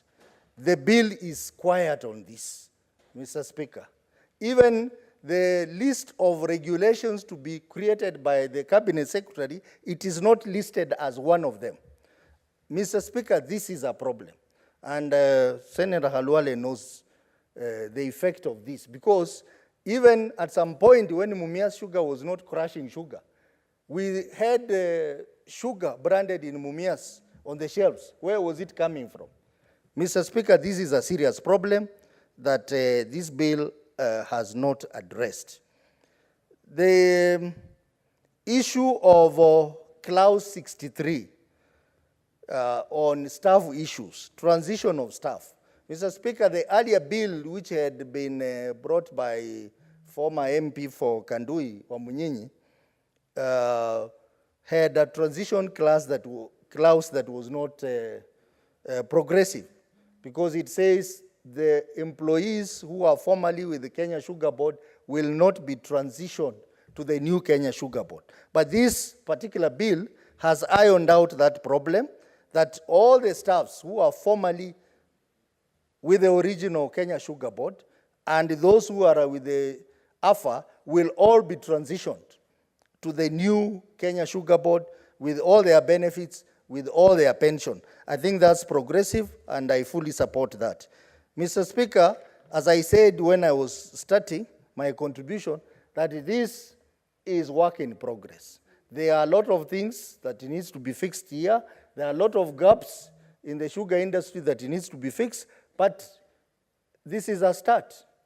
Let's give it a try, but I look forward for more amendments, even when this has been made law, an act of parliament. Mr. Speaker, with those few remarks, I want to support this bill, and I want to request other members also to support. And those of us who have amendments, we will bring up amendments so that those ambiguities that I have made reference to are dealt with. Mr. Speaker, I've just remembered one thing on privatization. Privatization of our sugar company, I think, must be done very carefully. And there must be wide consultations. It should not be rushed. in whatever name it is, even if it is coming as leasing or what, it should not be rushed. The communities and the stakeholders must be heard, and they must be heard properly, so that we don't end up selling our assets to people who are not interested in matters of sugar. They are interested in land, they are interested in property, and they are interested in quick wins, like what happened with pan paper, where a company that is worth 10 billion shillings was sold for only 900 million. And whoever bought the property was not only keen to buy the land. And the Luya community lost. And we are seeing the same being done for Mumia Sugar and Zoya Sugar. We will reject, and we will reject strongly. And the Honorable Khalwale is our leader in that. He will lead us to reject this privatization, which is earmarked for sugar companies in Western region, without involving the people and without looking at the benefits that our people will get. Mr. Speaker, I support. Senator Mondigi Alex. Bwana Spika, mimi naunga mkono mjadala wa wakulima wa miwa. Miwa huwa inatengeneza sukari. Mimi ni mwenyekiti mdogo wa Wizara ya Kilimo. Wakati tulikuwa nazungumza juu ya maneno hii, sisi hatukuwa tunachukua kama ni kitu ya haraka, kwa sababu siku hizi serikali ya Kenya Kwanza inaongea mambo ya pesa mkononi ama pesa mfukoni. Sisi tumeenda tukaita watu wakatupatia maoni zao, na mambo ya miwa county karibu 12 huwa sinalima miwa, na miwa hizo county 12 upande ya sukari huwa inakunywa kila kona zote ya Kenya na kona zingine za nchi ya dunia. Ni mambo mengi tuliangalia, kama ile Senator Osoti amesema, mambo ya vijana. Kama ni hapo tulisema tuliona kama ni kijana wa watoto wa university, tukaona ni vizuri wale watoto ambaye wanajua mambo ya Wizara ya Kilimo wanaweza kuwa pale, wao wakienda kuvunza watu na kunzifunza vile mambo ya sukari itaendelea. Mambo ingine tuliangalia ni vile tuliona kama kuna mtu atakuwa anatoka nje akuje atengeneza kampuni yake Kenya, tukaonelea ni vizuri, kwa sababu watu wengine ni mataberi, wanaweza kuondoka na waondoke na pesa ya watu wa Kenya. Tukaangalia tukaona ni vizuri pia ule anakuja kuweka kazi yake hapa Kenya, kuna watu wanaweza kuwa kama directors, wanaweza kuwa kwa hiyo kampuni yake. Mambo ingine tuliangalia nile tuliona wapandaji wa miwa. Miwa ni kitu muhimu sana, na wakati tulikuwa changa mambo ya miwa tulikuwa nasikia uvumi vile inasaidia serikali ya Kenya, lakini wakati huu tuliangalia vile watu wamenyanyaswa. Familia nyingi haiwezi kupeleka watoto wao shule, familia nyingi haiwezi kupeleka hata watu wakigonjeka hawezi kwenda kwa hospitali. Familia nyingi imewachwa maskini kwa sababu matemberi waliingilia mambo ya kilimo ya miwa. Mambo mengi tuliangalia. Wapandaji wa miwa huwa inakaa ndio iweze kukatwa, inakaa mwaka moja na miezi 8. Ni kitu ya aibu sana kwa hizo kaunti zote tukiangalia, kwa sababu kazi yao ni kulima miwa. Mambo ya kazi vile wanaweza kupandisha usuri yao haiwezi onekana vizuri. Mambo ya chakula, mambo ya maji imekuwa ni shinda. Imekuwa hata mambo mengi ilikuwa kwa wakati ule, kama ni shule, kama ni hospitali, zote zimesambaratika juu ya vile wameumia. Tukaonelea mambo mengi tuliangalia. Kwa hiyo si ati tu tulienda kuita watu tukae pamoja tupitishe. Hata nimesikia watu wengine wakisema hawakuwako kama Senator wa Nandi, lakini kusema ukweli sisi wakati tulienda kule kwa ile county karibu na ile ya wale watu watu wa Nandi walikuwa pale, lakini Senator wa Nandi hakupatikana. Mnajua mambo mara mingi huwa anakuwa na kazi nyingi huko nje, labda ni kazi ya kuwalipia watu majina na kitu yote tunajua kama hajahusishwa yote huwa anapinga.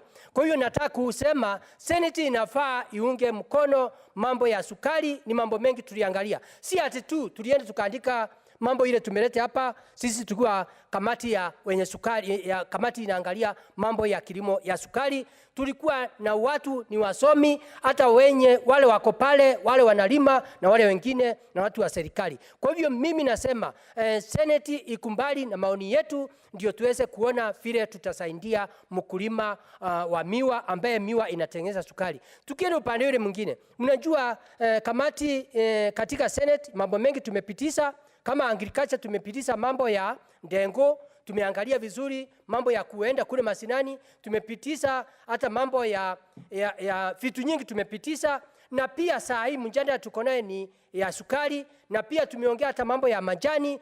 Kwa hivyo hakuna tofauti ya mkulima wa majani na mkulima wa kahawa na vitu zile zingine. Kwa hivyo nataka kuunga mkono, nikiomba Senate yote ikumbali maoni ya Senate ambaye ni ya wizara ya kilimo, ndio tuweze kulima. Lakini tukisikia senator wengine wakuja kusema hawakuhusishwa, ni kitu ya aibu sana. Ni bora tu wasome ndio tuweze kuona vile itakuwa, kwa sababu iende ikawa mtu aliitwa, lakini hiyo vitu ilikuwa kwa mitandao, na pia watu wengine walisema walipue ndege. Ilikuwa ni kitu ya aibu sana. Kwa sababu mimi nasema Senate iunge mkono. Kama kuna mahali iko na shinda juu ya kilimo, tutaomba tukuje tukae chini tusemesane, tuone pahali tutataua. Kwa hivyo mimi Senator Mundigi. Before you take the mic, Senator Cherargei, Senator Mundigi, when the chair asked for your attention, listen. Nilikusikia ukisema wewe ni mwenyekiti mdogo wa wizara wa kilimo. Wizara wa kilimo ama kamati ya kilimo? Kamati ya kilimo. Speaker. Senator Cherargei, I do not want to inquire as to what your point of order was, but the Honorable Senator Mundigi has concluded on his remarks. Unless I of course did. That's why I was reprimanding him on the fact that when he has been notified by the chair that there is a point of order, he should appreciate and take appropriate action by ceding the chair. But he did not do it. I therefore warn the Honorable Senator Mundigi.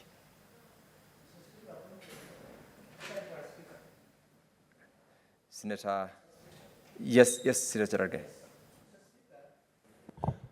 You know, my character has been discussed here. Did you hear Senator Mundigi, which he needs to expunge and withdraw and apologize before the answer?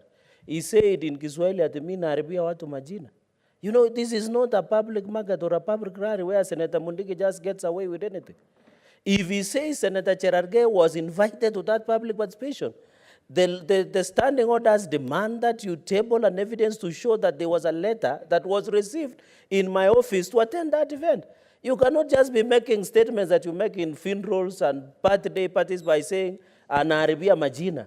Mr. Speaker, as the Vice Chair of Agriculture, he should have been gracious enough by saying even that they did not have enough time or resources to invite some of us, instead of saying, anaharibia watu majina.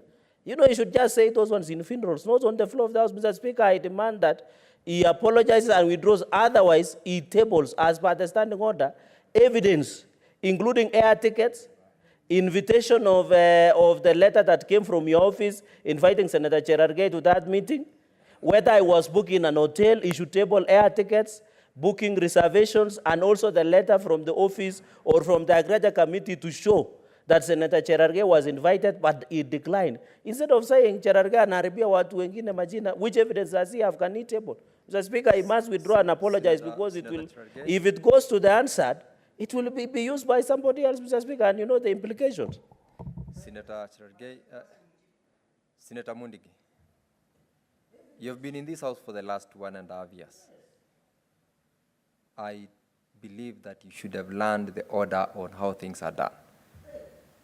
Senator Cherargei has raised an aspect. And besides everything else, the reference to the term kuharibia watu majina is out of order, and I ask Senator Mundigi to withdraw and apologize on that particular aspect. I will not make comments beyond that on the other comments that Senator Cherargei has raised. Mambo ya miwa ilikuwa kila kwa mitandao kila pahali yote, na watu wa Nandi walihudhuria, na rafiki wangu ni vile akusikia vizuri ambaye ni Senator Cherargei, ni rafiki wangu, na ninasema watu yake walikuwa pale, na pahali ile county tulitembea ilikuwa ni kwa mpaka. Kwa hivyo kama akusikia vizuri, sikusema vile nimesema. Kama nimeongea vibaya, mimi nimesema, sikusema hivyo. Ile kitu ingine ilifanya tuwe atuendi ile county zingine, hatukuwa na pesa, hata tunajua hata yeye mwenyewe wakati I ruled that you withdraw and apologize on that particular comment. I didn't give you an opportunity to explain beyond what you had said.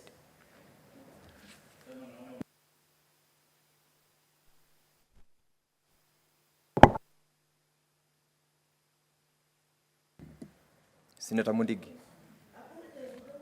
Senator Mundigi, kindly, and I'm giving you the last warning, apologize and withdraw, or else I'll rule you out of order.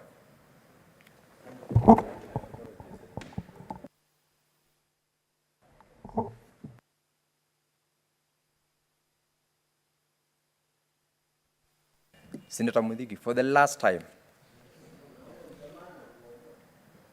apologize and withdraw. Nimesema nimeomba msamaha na kuondoa.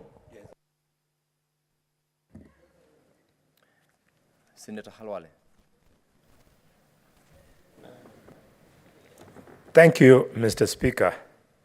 Mr. Speaker, if there is one thing that this House should do, then just pass this bill. Even if there are 1 million amendments that are supposed to be there, this bill is an admission of how Parliament can fail. In 2013, Mr. Speaker, somebody came with an amendment bill, not an amendment bill, with a bill in this House in 2013, canvassing for the establishment of the Agricultural and Food Authority. And it passed. And it killed the sugar industry. Mr. Speaker, I want to agree with many members, especially the views of the Senator of Vihiga. He appears to appreciate the meaning of this bill, that there are gaps. But for starters, let us pass this bill. Why? Mr. Speaker,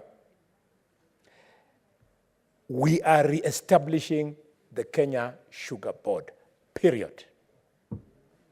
Once you re-establish the Kenya Sugar Board, that is the beginning of recovery. Mr. Speaker, I know you were not there. You were busy in your law firm at that time, or probably at the University of Nairobi. What happened is that some tomcats, treasury mandarins, started salivating for the money that was in the account of Kenya Sugar Board. They looked at Kenya Sugar Board, billions of shillings. Birethanol Board, negative.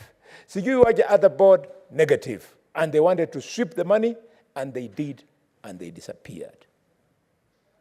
In the process, they crippled the livelihood of 25% of Kenya's population that depends on this industry.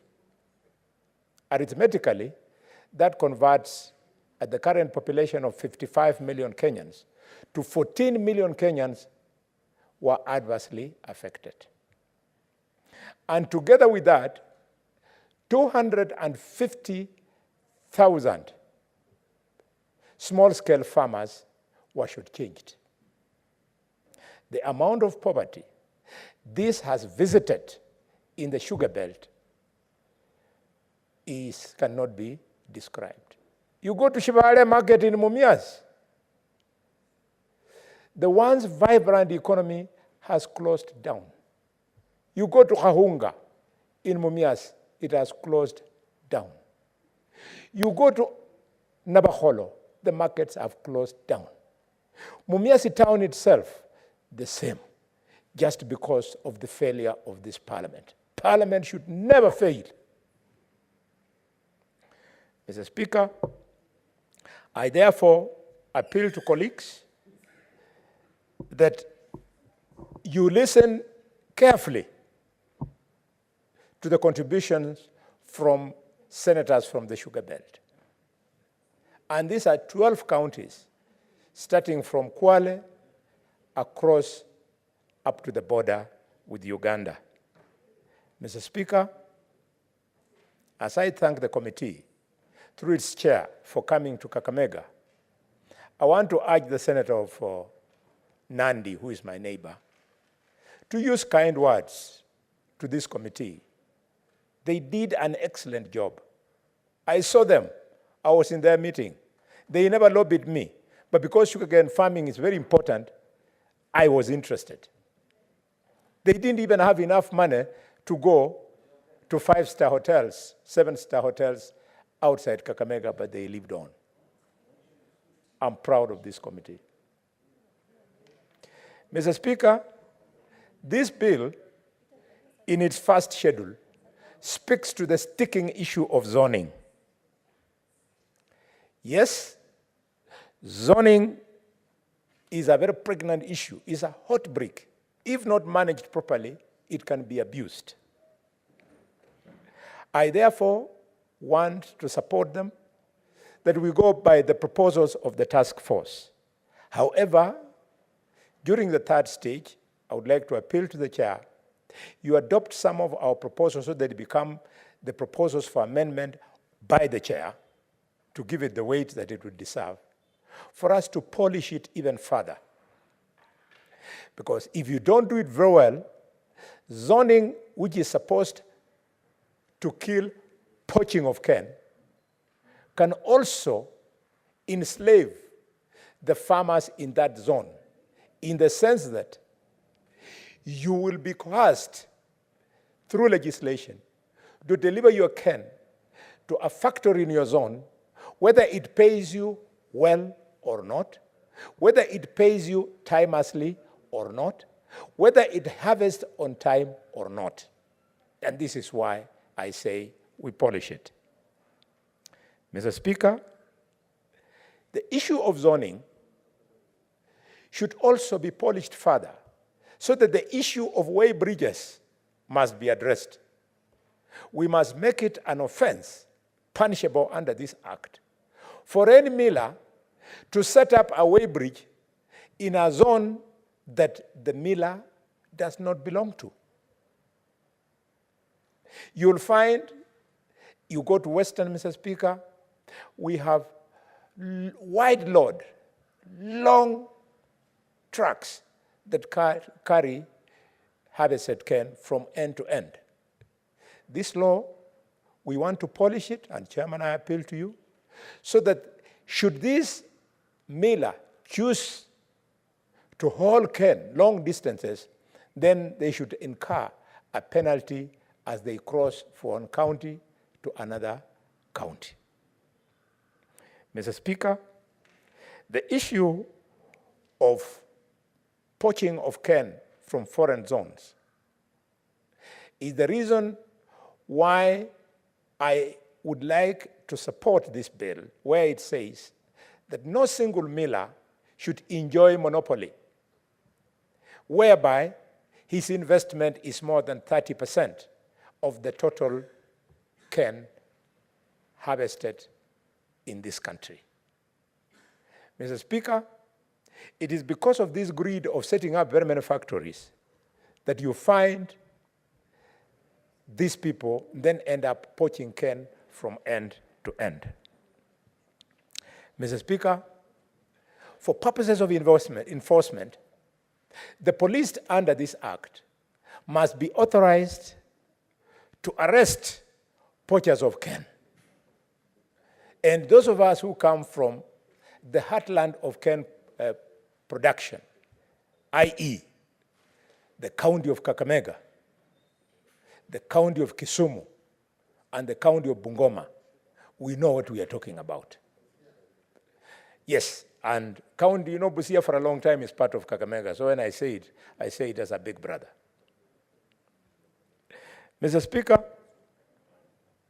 this law has to speak to harvesting of cane.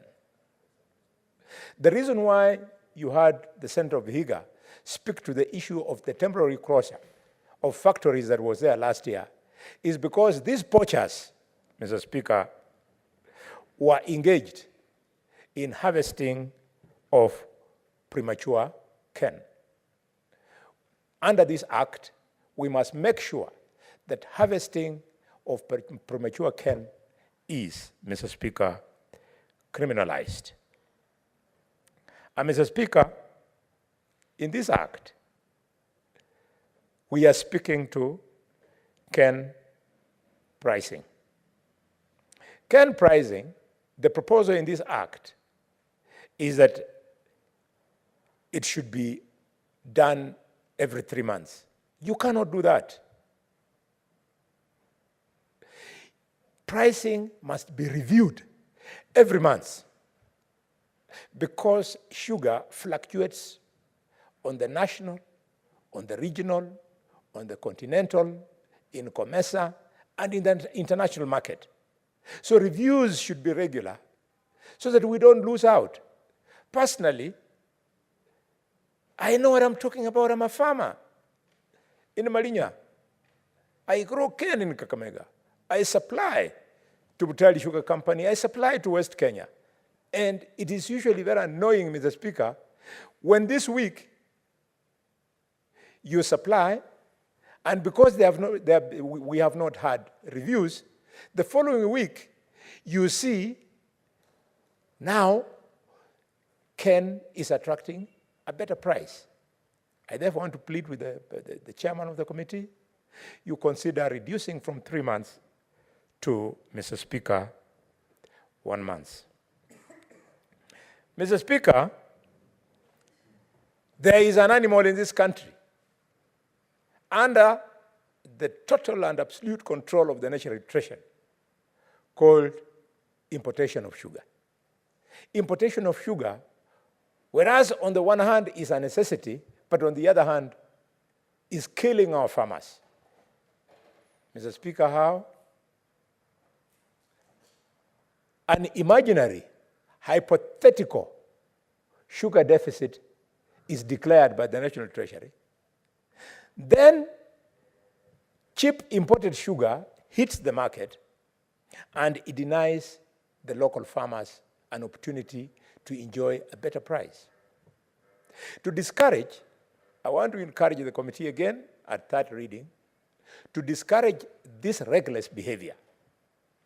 We must tie down the National Treasury in this manner, that any time a declaration of a deficit is made and the market for imported sugar is opened, the local farmers must also enjoy and benefit from that importation. How? If 100% of imported sugar can be allowed into the market and 50% is allowed for private players, and the remaining 50% is given to the outgrower institutions. Mumiashi Outgrowers Company, Moko, Butali Outgrowers Company, Puko, West Kenya Outgrower Company, Tuya Outgrower Company, Sony Sugar Outgrower Company. The bottom line is that the benefit of importation will be enjoyed by the private players and also the local producers, so that there is shared prosperity as envisioned in the letter and spirit of the Constitution of Kenya 2010. Mr. Speaker, in this bill, and I'll be specific, later on. We are speaking to the issue of cess. A member spoke to this issue and took it very lightly. He thought money was being taken to Kera, where the member was saying it was being given to members of parliament. That is not true. In this act, the money that is being taken to Kera, it is for development of roads in the catchment area, which is exactly what cess is supposed to do. So the bill is well crafted to that extent. And Mr. Speaker, it is not by accident that the mover of this bill in the National Assembly is the Honorable Member of Parliament for Nabaholo in Kakamega, and in this House is the distinguished Senator for Bungoma. It is because we are the ones who are wearing that shoe, and we know where it pinches. Mr. Speaker, if we fix our sugar industry in Kakamega, our own source revenue will triple. Because, Mr. Speaker, Mumia Sugar Company has a potential of a turnover of 24 billion. Butali Sugar Company, turnover of 10 billion. And West Kenya Sugar Company, turnover of 14 billion. With this kind of turnover, automatically our own source revenue is going to shoot up. This was the original intention of devolution, that we open up economies of counties so that they can grow their own source revenue. I was in an investment conference in Kakamega, Mr. Speaker, last week. And I looked at it and I said, it is really going to be difficult with this quality of thinking to unlock economies. There was nothing inspiring about the sugar industry, and yet it is the backbone of Kakamega. Mr. Speaker, allow me to speak to the following clauses. I can see my time is flying away. Very quickly. I'll not speak to too many clauses. To clause 38. Mr. Speaker, clause 38 is on sugar development levy. This clause, Mr. Chairman of the committee, please, you cannot succeed in the sugar industry without the farmer and without the miller. So when you share out the money for sugar development levy in 6A, clause 6A, instead of giving 15% to the millers and 5% to the farmers, you must balance it, Mr. Chairman, so that the miller gets 10% and the farmer gets 10%. It is a symbiotic relationship. If the farmer gets discouraged, the miller cannot have any raw material. If the miller gets discouraged, the farmer will lack a market. Let us give it the seriousness that it deserves. And then the final clause that I want to speak to, Mr. Speaker, is clause number, not the final clause, the penultimate, is clause number 58 on pricing. It says the main objective shall be to number C, ensure adherence to the negotiated cane processing formula. This is the backbone of what I was talking about, shared prosperity. If you don't adhere to it and you allow the investors to have a big say because they have the money to influence meetings, then farmers end up being shortchanged. And finally, Mr. Speaker, Article 59, which is speaking to representation of a grower in the private milling company. Honorable Senator Osoti missed it by a kilometer. the private miller, the reason why members are allowed to sit as directors is because left on his own, he should change us. It is like taking your goat to the market in Lubao and asking the person who is going to slaughter that goat to decide the price of the goat without reference to the owner of the goat. So, Senator Osotsi, why we need that the owner of the goat, the sugarcane farmer, should also speak in Lubao market is because if he keeps quiet, his goat worth 12,000 shillings can be sold for as little as 2,000 shillings. So this law, again, Chairman, I congratulate you. You've done a good job in Article 59. Mr. Speaker, finally but not least, I want to thank the new investor in Mumias Sugar Company.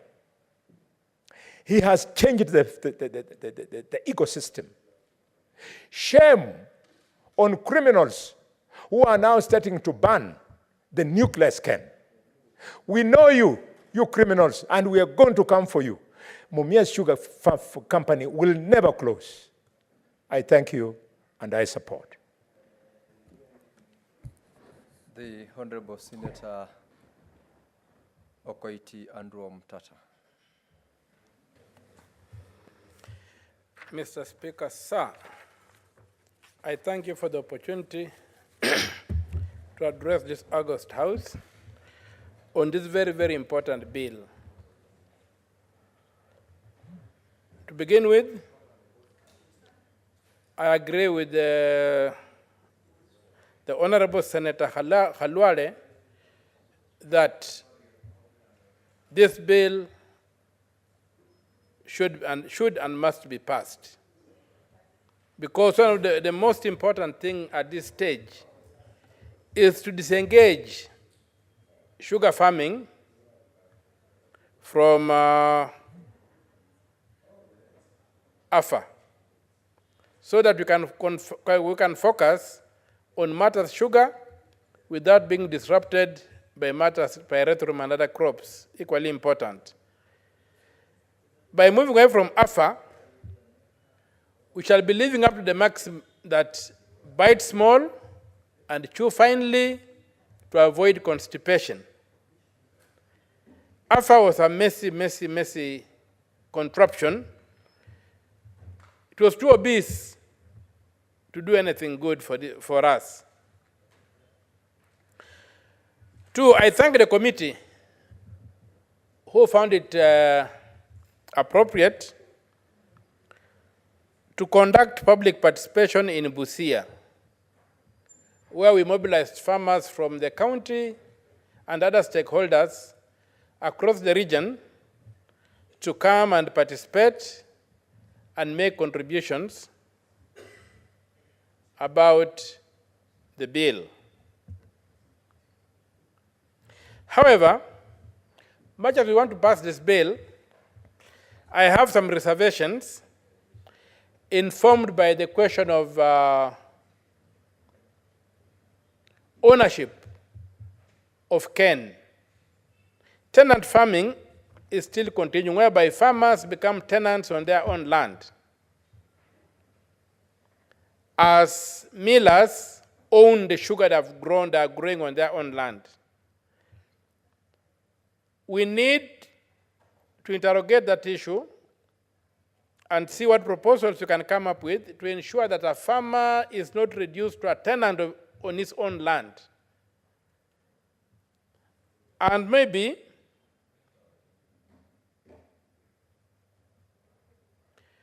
that might require a deliberate move towards cooperatives, farmers' cooperatives in the sugar industry, so that inputs and whatever support the national and county governments wish to give reach the farmers through cooperatives and not through the sugar miller. The question of auto-grower companies for me is a no-go area. They demonstrated total incompetence, and there were avenues for corruption, oppression, and exploitation of the farmer. Most of them were used to steal money from the same farmers, and they mostly became agents of the millers.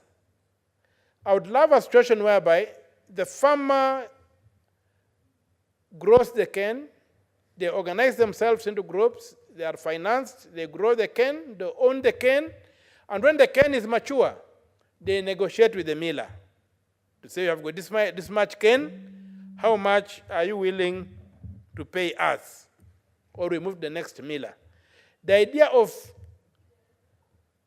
government support to farmers being channeled through the millers tends to reduce the farmers to tenants on their own land.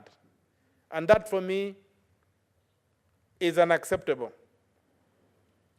Also, the bill is not very strong on the demand that factories modernize and begin producing more products than just sugar from the raw product called sugarcane. There's need for millers to invest in modern technologies. Of course, they are making profits right now because they are not paying the farmer for the entire value of the sugarcane. If they are compelled to pay the farmer the value of the sugarcane, most would close shop. So, I would also like to see amendments that will push towards modernization of the sugar industry in this country,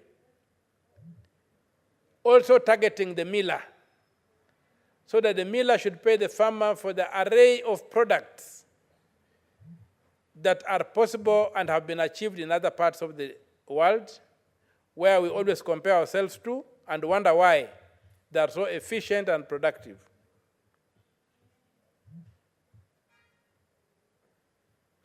Also, I fully agree with what Senator Khalwale said, that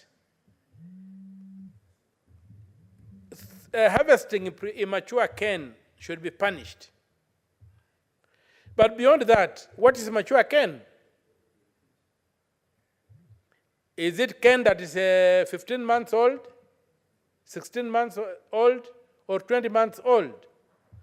I've seen studies done by the millers in this country which demonstrate that the optimum age for harvesting sugarcane in this country is 20 months, because the last 4 months, the cane tends to grow almost half the size it was at the age of about 16 months. The sucrose content also rises, and it's a win-win situation for the miller and the farmer. So mature cane should be clearly defined in terms of sucrose content and weight and value of the cane, at what stage does the cane become mature. So it should not be abstract that immature cane is what you see, what the eye sees. Immature cane should be determined scientifically through measures, through weights, through measuring and whatever. The other thing that is, needs to be addressed, and this is a global issue in terms of agriculture in this country, it's global to other areas, the question of inputs. Cartels have infiltrated inputs. The other day I was having a discussion with my good friend, Arap Menjo. And Arap Menjo was walking me through, he's a guy of the agricultural, whatever it's called, farmers, Kenya Farmers, it was called what? Kenya Farmers Cooperative or something. Yeah, so Arap Menjo told me that in the colonial times, the colonial government had organized, or the colonizers had organized themselves in such a way that they controlled the production of seed through what is now the ADC farms and what have you. They controlled and they made sure that the seed was the correct quality. So whatever things that you are going to grow was the correct quality for what you are going to farm. Arap Menjo also informed me that then through the I'm forgetting the name of this, Kenya Farmers Cooperative, it was called Kenya Farmers Cooperative. They could purchase inputs for their farmers, first of all in bulk, to ensure that the prices are lowered, and then they could also ensure the quality of the inputs, so that the kind of things we're having with fertilizer here, where anybody can import fertilizer today, could not arise. The farmers controlled it. And then at the end of the day, they controlled the pricing of the products and whatever in conformation with the other players on the market, so that the farmers were never at the mercy of cartels. But when the AFC was destroyed, no, when the Kenya Farmers Cooperative was destroyed, KFC was destroyed. Thank you for the information. The great senator from my neighboring county of Sabot,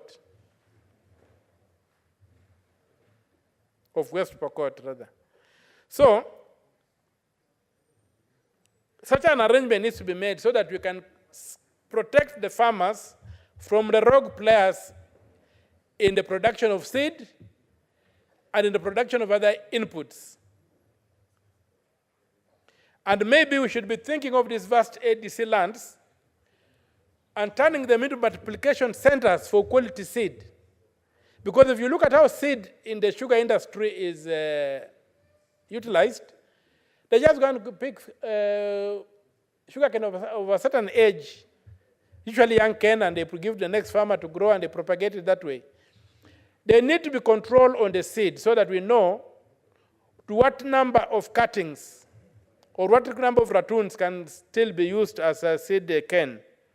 But I was feeling that the vast ADC lands, especially if you can recover them from those who have stolen them, can be put to good use as centers for working in partnership with the Kenya the sugar research centers to provide us with quality seed. So, those interventions would really be of help. The other thing that has been overlooked is the environmental damage that sugarcane causes. Sugarcane farming is very, very heavy on the environment. It takes a lot of chemicals, it takes a lot of fertilizer, and all those things. And a lot of our water masses have been eutrophied. Like Lake Victoria now, due to the farming methods of cane in Western Province, is virtually a dying lake.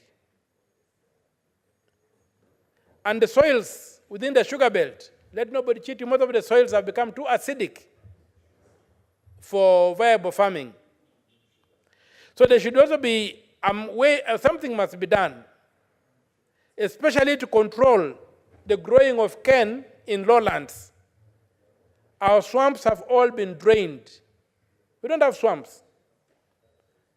In my own village, in my village, we used to have a beautiful swamp called Kakolite. Kakolite in Ataso means basically the home of fish. This is an area where fish used to breed a lot, and then the fish would go down to Lake Victoria during the heavy rains. These swamps have been drained. There are now sugarcane plantations. And no wonder there's no fish in Lake Victoria. One of the contributing factors. So we must also come up with the mechanisms to control and to mitigate the environmental damage that sugarcane farming is causing. Otherwise, we might be doing what is akin to cutting down Kakamega Forest, led by Senator Khalwale, creating temporary jobs by those who will be cutting down the wood and hewing it into implementation mechanisms of this act. For me, is very, very important. And so we must empower our counties to be able to deliver on that mandate. Otherwise, it will just be wishful thinking.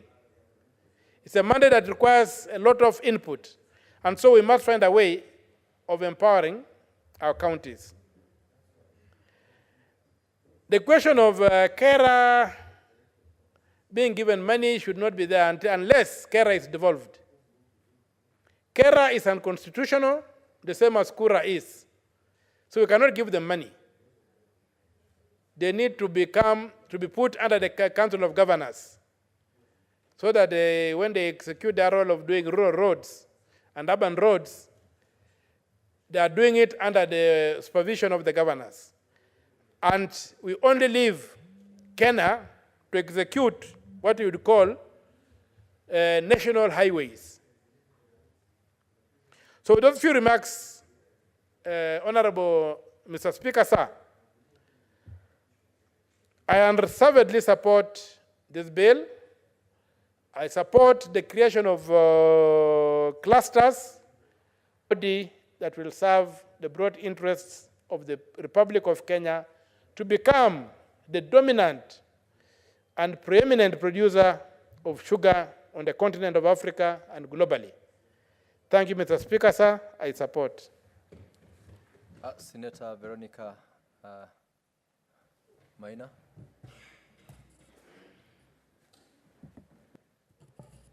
Mr. Speaker, sir, thank you for the opportunity to debate the bill that is on the floor of this House, Mr. Speaker. Mr. Speaker, at the very onset, this is a bill that should have happened yesterday or many years ago. And it's one day too late.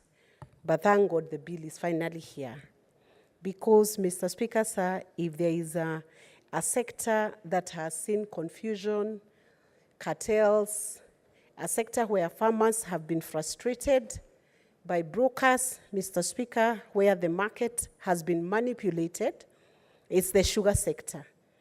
Mr. Speaker, unfortunately, those who tend to suffer most, Mr. Speaker, are the peasant farmers and the many stakeholders who have held the sugar industry, in spite of the fact that the sugar industry in Kenya, or the sugar sector, has been in tears, Mr. Speaker, sir. If there is one sector that has been unpredictable, Mr. Speaker, sir, and subject to very, I don't even know what to call the kind of regulation and legislation that it has encountered, is the sugar sector, Mr. Speaker, sir, because it's a sector where you find either sugar from other regions, sugar from Comesa, has been opened doors for, Mr. Speaker, sir, sometimes even through backdoor, just manipulating the market to enable certain individuals to earn from the sugar. This is such sugar, this is the sector, Mr. Speaker, sir. That is why this sugar bill 2022 is a very good idea, and an idea that was waiting to happen, Mr. Speaker, sir. And I want to congratulate the promoter and the proposer of this bill, our senator, for having found it fit, Mr. Speaker, sir, to bring out a legislation that is very well thought out and very comprehensive, Mr. Speaker, sir. And Section 4 of this bill has finally introduced the concept of facilitating a board that is supposed to facilitate equitable access to benefits and resources of the industry, Mr. Speaker, sir. That means the bill appreciates the fact that there has been inequity in the sugar sector in Kenya, Mr. Speaker, sir. We have watched on TV where farmers in the western region have been left with cane, Mr. Speaker, sir, or have taken canes to factories or mills that have collapsed, Mr. Speaker, and those farmers have not been paid. I hope this bill, Mr. Speaker, sir, can introduce a clause to see how such farmers could be indemnified, Mr. Speaker, sir. Especially those farmers who are known to have invested so much, and because of distortion in the market, in the sugar market, Mr. Speaker, sir, they have suffered losses, and some might never even be able to recover from the loss and the collapse that they have seen, Mr. Speaker, sir. Some of the members of parliament and some of the senators actually could be in parliament courtesy of the politics of sugar, Mr. Speaker, sir, from the western region, Mr. Speaker, sir, because any time that sugar is mentioned in some regions in Kenya, Mr. Speaker, sir, it means Either one is correct or incorrect depending on the kind of ideas they are giving about the sugar sector. And Mr. Speaker, I have looked at the composition of the board in section 6 of this bill. The composition is so balanced. It has taken the spread of stakeholders. It constitutes of an executive chairperson appointed by the president. It takes on board 5 representatives elected by farmers. It takes on board the public and private-owned sugar mills. It takes on board the Council of Governors, the PS Agriculture, an appointee of PS Treasury, and a CEO who is also an ex-official member of the board or the secretary to the board. This by itself has brought in the very key stakeholders. And by the very virtue of how this board has been constituted, it then means, Mr. Speaker, sir, that the heated politics and the heated undercurrents that we have experienced in the sugar sector in Kenya can finally be managed. All those pressures can now be taken up by the board because most of the stakeholders have been represented in the board. And so we will not have one sector or one stakeholder suddenly complaining that they do not understand what is being done by the board because they are not represented. What must bring a smile to the farmers, Mr. Speaker, sir, the sugar farmers now, is that they will be represented on board. Mr. Speaker, sir, it is also very good that the bill proposes that the CEO must be a graduate, a holder of some credentials, Mr. Speaker, sir, because looking at the kind of a board the CEO will be working with, Mr. Speaker, sir, it then means that they need to be qualified in a certain speciality within the sugar sector, Mr. Speaker, sir, and will bring some value to the table, value proposition to the table. Mr. Speaker, sir, when I look at the functions of this board, what the board is entrusted to do, they are comprehensive and very exhaustive. It does not only deal with issues that affect sugar locally, the bill is also dealing with issues that will affect sugar that is being imported from other regions like Comesa. Mr. Speaker, sir, we already are aware that in Kenya, we have seen issues of sugar being imported, substandard sugar being imported, and the sugar being given to the common mwananchi to consume a product that does not meet the standard. This bill then introduces the standardization, Mr. Speaker, sir, and offers the legislation that is required, the infrastructure, the legal infrastructure that is required, Mr. Speaker, sir, to ensure that any sugar that is intended for consumption has met the expected standards, Mr. Speaker, sir. That is why, Mr. Speaker, sir, I support this bill. However, I have noted section 22, which gives the licensing of the mills, Mr. Speaker, sir, would be issued by the board and would expire on the 30th of June. I do not know why the drafter of this bill, Mr. Speaker, sir, thought of matching the license year to the financial year that is normally undertaken by the government, because Section 22 provides that a license issued under this act shall be subject to such conditions as the board may determine and as prescribed in regulation, and each license shall, unless otherwise revoked, expire on the 30th June next following the date of issue. I do not know why we would have the license expire on 30th June. There is no connection between the license and the financial year, Mr. Speaker, sir. So my proposal would be to Senator Osotsi, or the chair of this committee, Mr. Speaker, sir, to consider making the expiry of this license to be 31st of December on every consecutive year, Mr. Speaker, sir, because then it does not need to align with the financial year. And most of the licenses, you will notice, are issued on annual basis, and the year runs from 1st of January to 31st of December.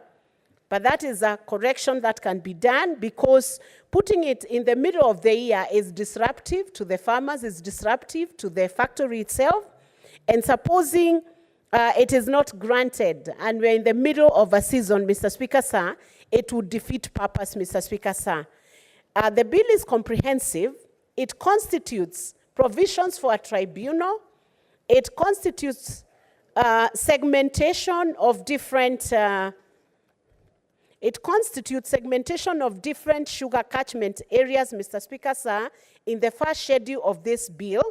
So I find as though this is a very organized legal bill, Mr. Speaker, sir, that is going to push the sector into some form of organization, especially considering the kind of chaos that this sector has seen in the last few years in Kenya.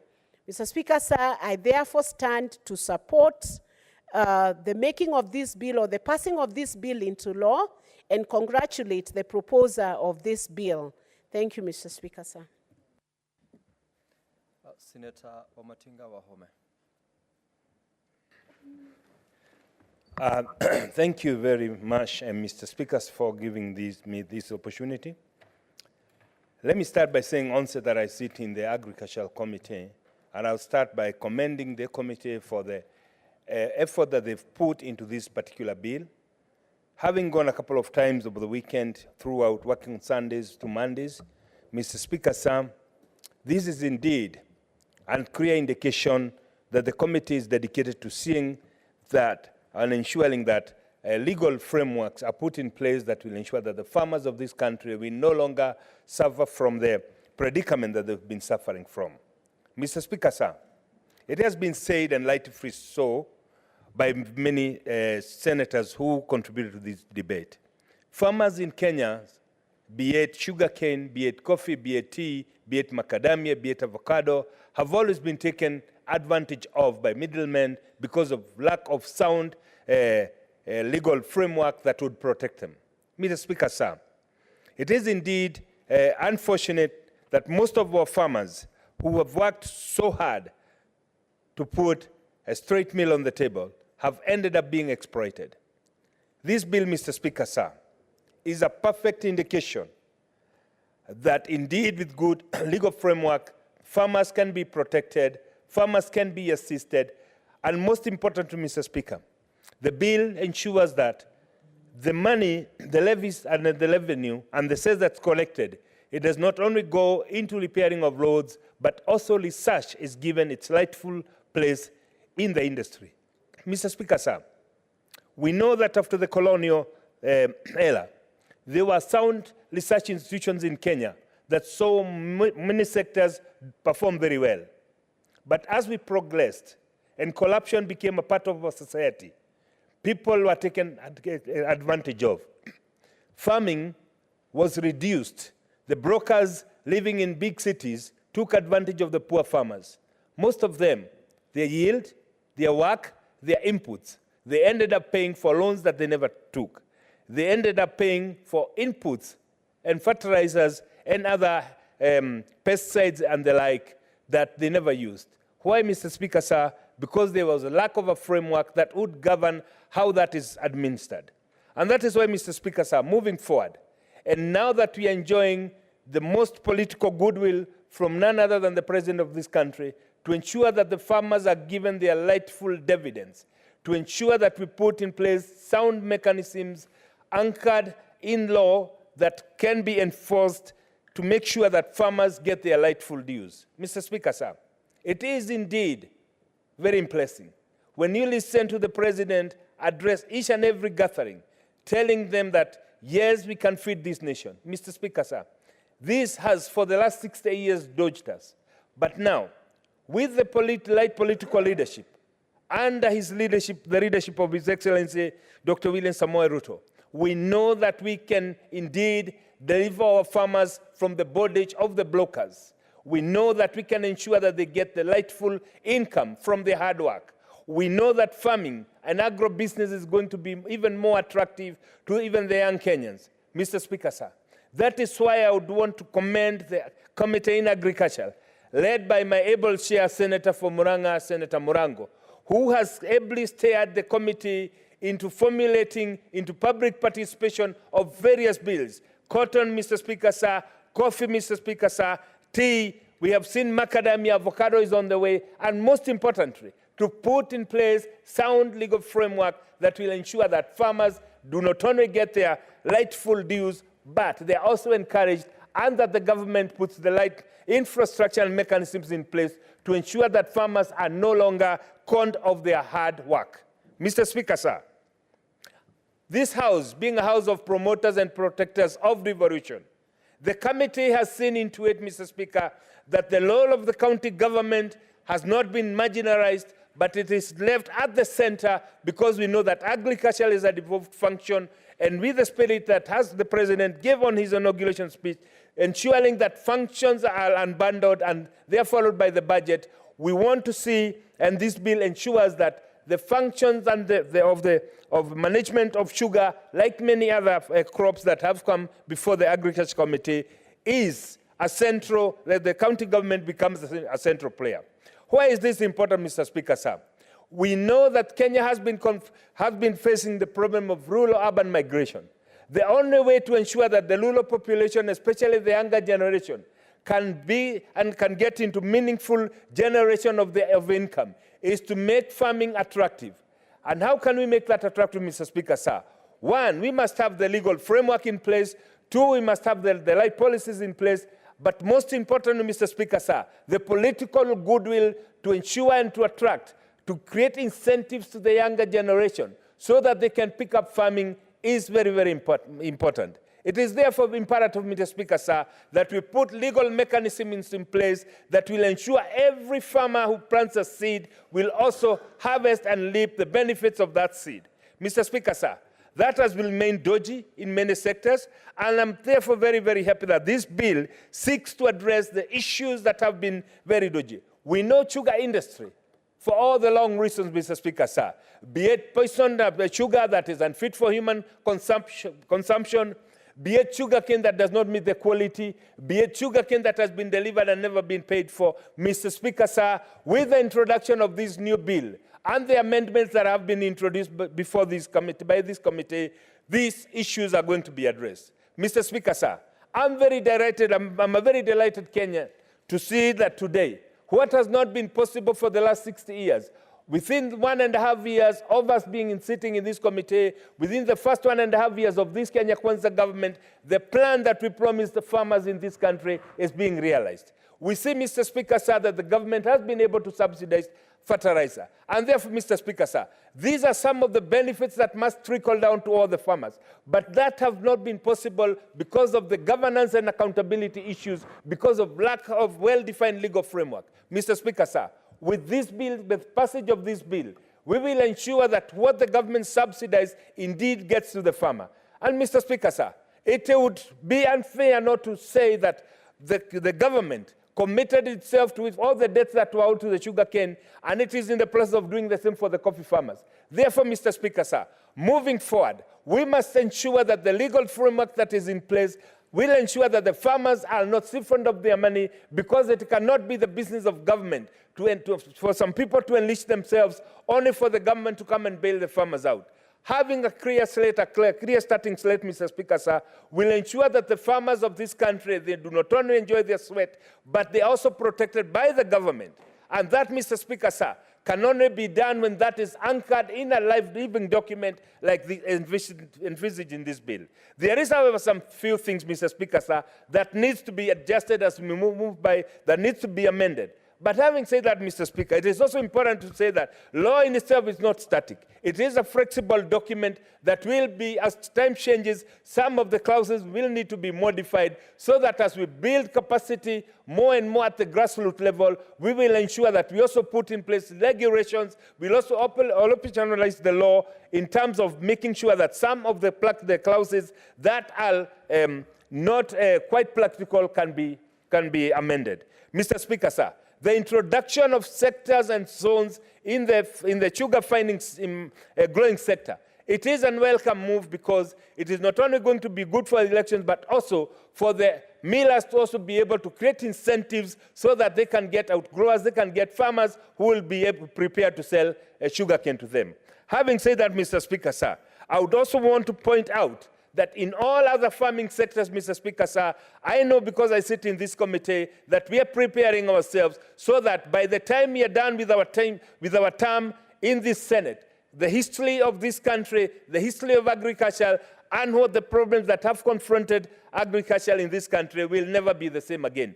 We want, Mr. Speaker, sir, and that is a commitment from our chairman, Senator Murango, that nobody again will in this country stand up and use agricultural sector as a campaign tool, because we are going to do what it takes to ensure that what has been promised for the last 60 years is implemented. The reason why is that is possible, Mr. Speaker, sir, it's because we have a government that is coming with a lot of political goodwill to ensure that we deliver the farmers of this country from the yoke and the bondage that they've been suffering from people who have been acting as the brokers and as the go-between, people who've been acting as the marketers. And I want to say that with the commitment of this committee and the political goodwill from the national government and the fulfillment of the plan, yes, we will deliver the Kenyan farmers from the bondage of brokerage and from the bondage of the oppressors, because we want to change this country once and for all. Mr. Speaker, sir, I support. Senator Mutinda Tabitha.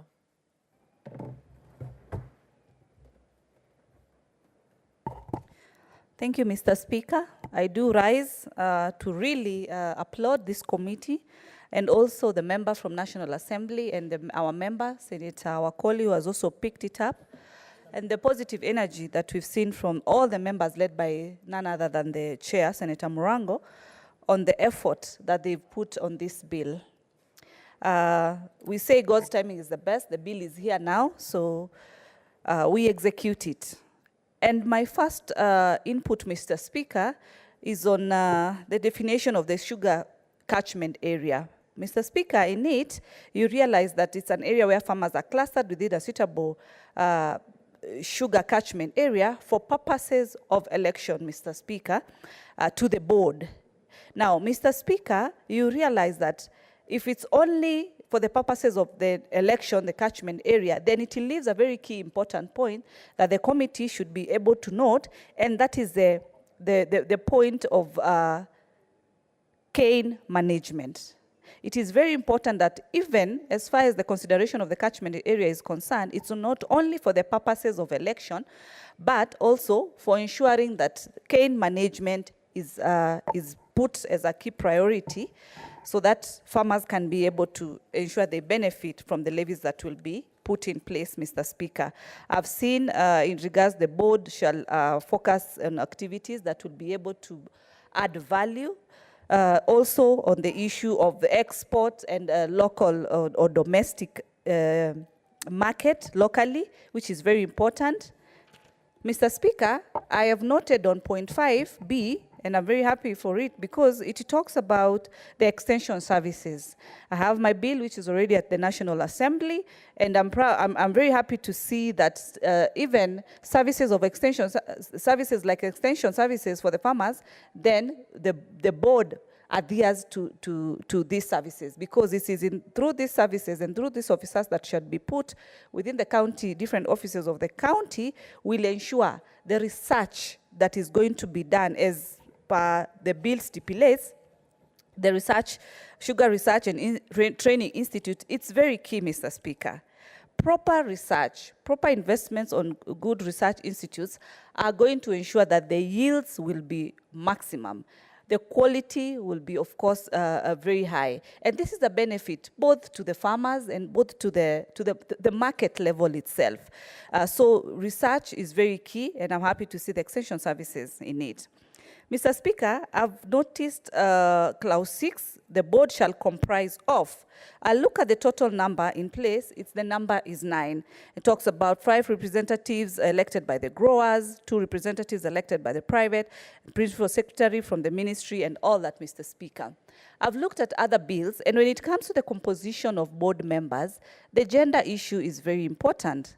PWD is also very important. It is in my proposal that the committee should think in terms of this clause to be able to, apart from the 9 members, to add like 2 other members, for example, so that after elections, because at the election point, you cannot probably be able to determine either it's going to be this gender or this particular gender, but now any additional will be able to give an opportunity for the members who are less in terms of gender to be able to add an increase. And this takes care of both genders. If women are more, then men can get an opportunity to have an additional person to the board. If men are more, women will be able to have an opportunity to add 1 more person. And in that regard, also the opportunity for people with disability who need also to be part of this representation of the board will have an opportunity as far as that additional number is concerned. And it will be wise and positive that the committee ensures during the amendment they can be able to consider that fact so that everyone is well represented in it. Mr. Speaker, on part 6.3, I note that the board of directors, unless a person holds at least a degree or is equivalent in any discipline from any institution. Mr. Speaker, I've always disagreed with this fact very much. You find that people are seconded to different institutions, to different levels of their work mandate. But then I always ask the question, if we've had qualified students from our great learning institutions who have taken their time and identified their line of discipline of education that they are going to study, case example, agricultural field, then why is it, this being an agricultural area, that we should open up and say a degree or its equivalent in any discipline? So does it mean even someone who has done psychology is qualified? I'm not demeaning, but of course it's a very, completely very different field from the agricultural field. What about the students, the personnel who have taken their time and narrowed their education career to matters agriculture? And so it would be wise through the chair and the committee to give consideration, priority to degrees and degrees as far as the agricultural field is concerned. Of course, from a Kenyan recognized institution, there's no problem with that, but it should be much more specific so that our students who are out there, they have taken their time and narrowed into the agricultural field, they'll be able to have an opportunity and fit in this particular board membership. They will definitely, out of their knowledge, out of their experience, their skills, they'll be able to, of course, add much more input, putting in mind where we are coming from or where we are as far as the sugar issue is concerned, Mr. Speaker. I've noted number 9A, Mr. Speaker, impose a levy or levies upon growers and millers for the purposes of giving effect to the provisions of this act. Mr. Speaker, this issue of levies, of course, quite sensitive, but as far as I've looked at this bill, the levies will be able to take care of different issues as far as the development of infrastructure is concerned. The research institute funds, administration funds are also needed, but it would be my advice to the committee through the chair to consider a single-digit levy, as we've done with the housing levy when it comes to the housing fund, mortgage fund. It's a single digit. So it will be wise, Mr. Chair, Senator Murango, if you would consider a single digit as far as the levies are concerned so that it doesn't also so much press on the farmers as this board is put in place. The other issue, Mr. Speaker, is on clause 20, licensing and registration. A person shall not operate unless the board, upon recommendation by relevant county government for that purpose. It should be much more specific to the CEC agriculture at the county level. And further to that, for this license to be issued, the bill should be able also to guide in terms of the timelines that are needed to be able to issue this particular license, and it should be issued by the CEC agriculture within a stipulated time. There's no timeline in this. And you know, these are some of the cases whereby farmers sometimes, or billers will complain because you've done your application and the timeline is not specified. And if people have some hidden agendas, they may just delay approving or issuing license to you because there's no timeline. And then that affects a lot of things, Mr. Speaker.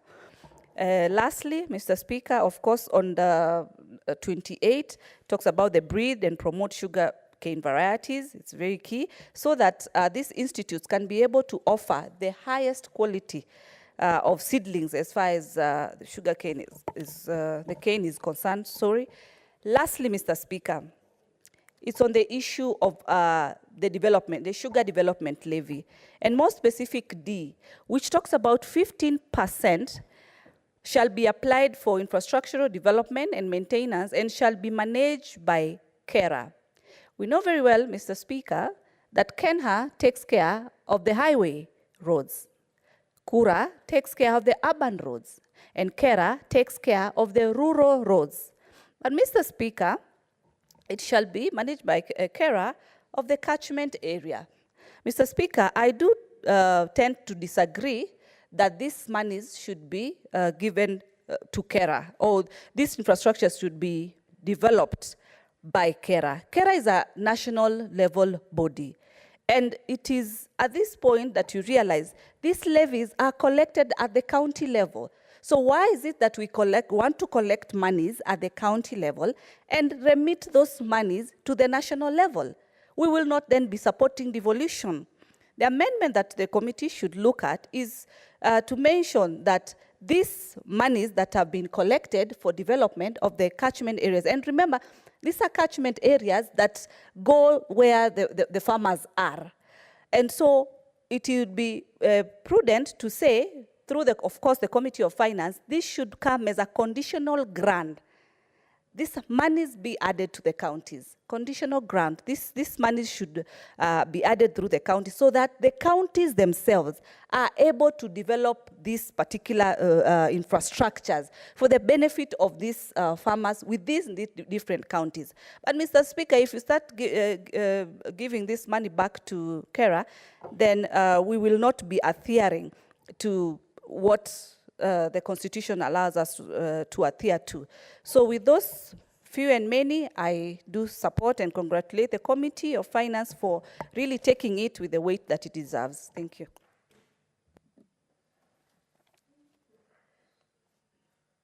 Honorable members, there being no other senator who wishes to contribute to this bill, Senator Murango, the chair indeed confirmed that you contributed yesterday to this bill when you were tabling your report, and therefore you are not eligible to still speak to it. And so you resume your seat. I'll call upon the mover to reply to this bill. Proceed, Majority Leader.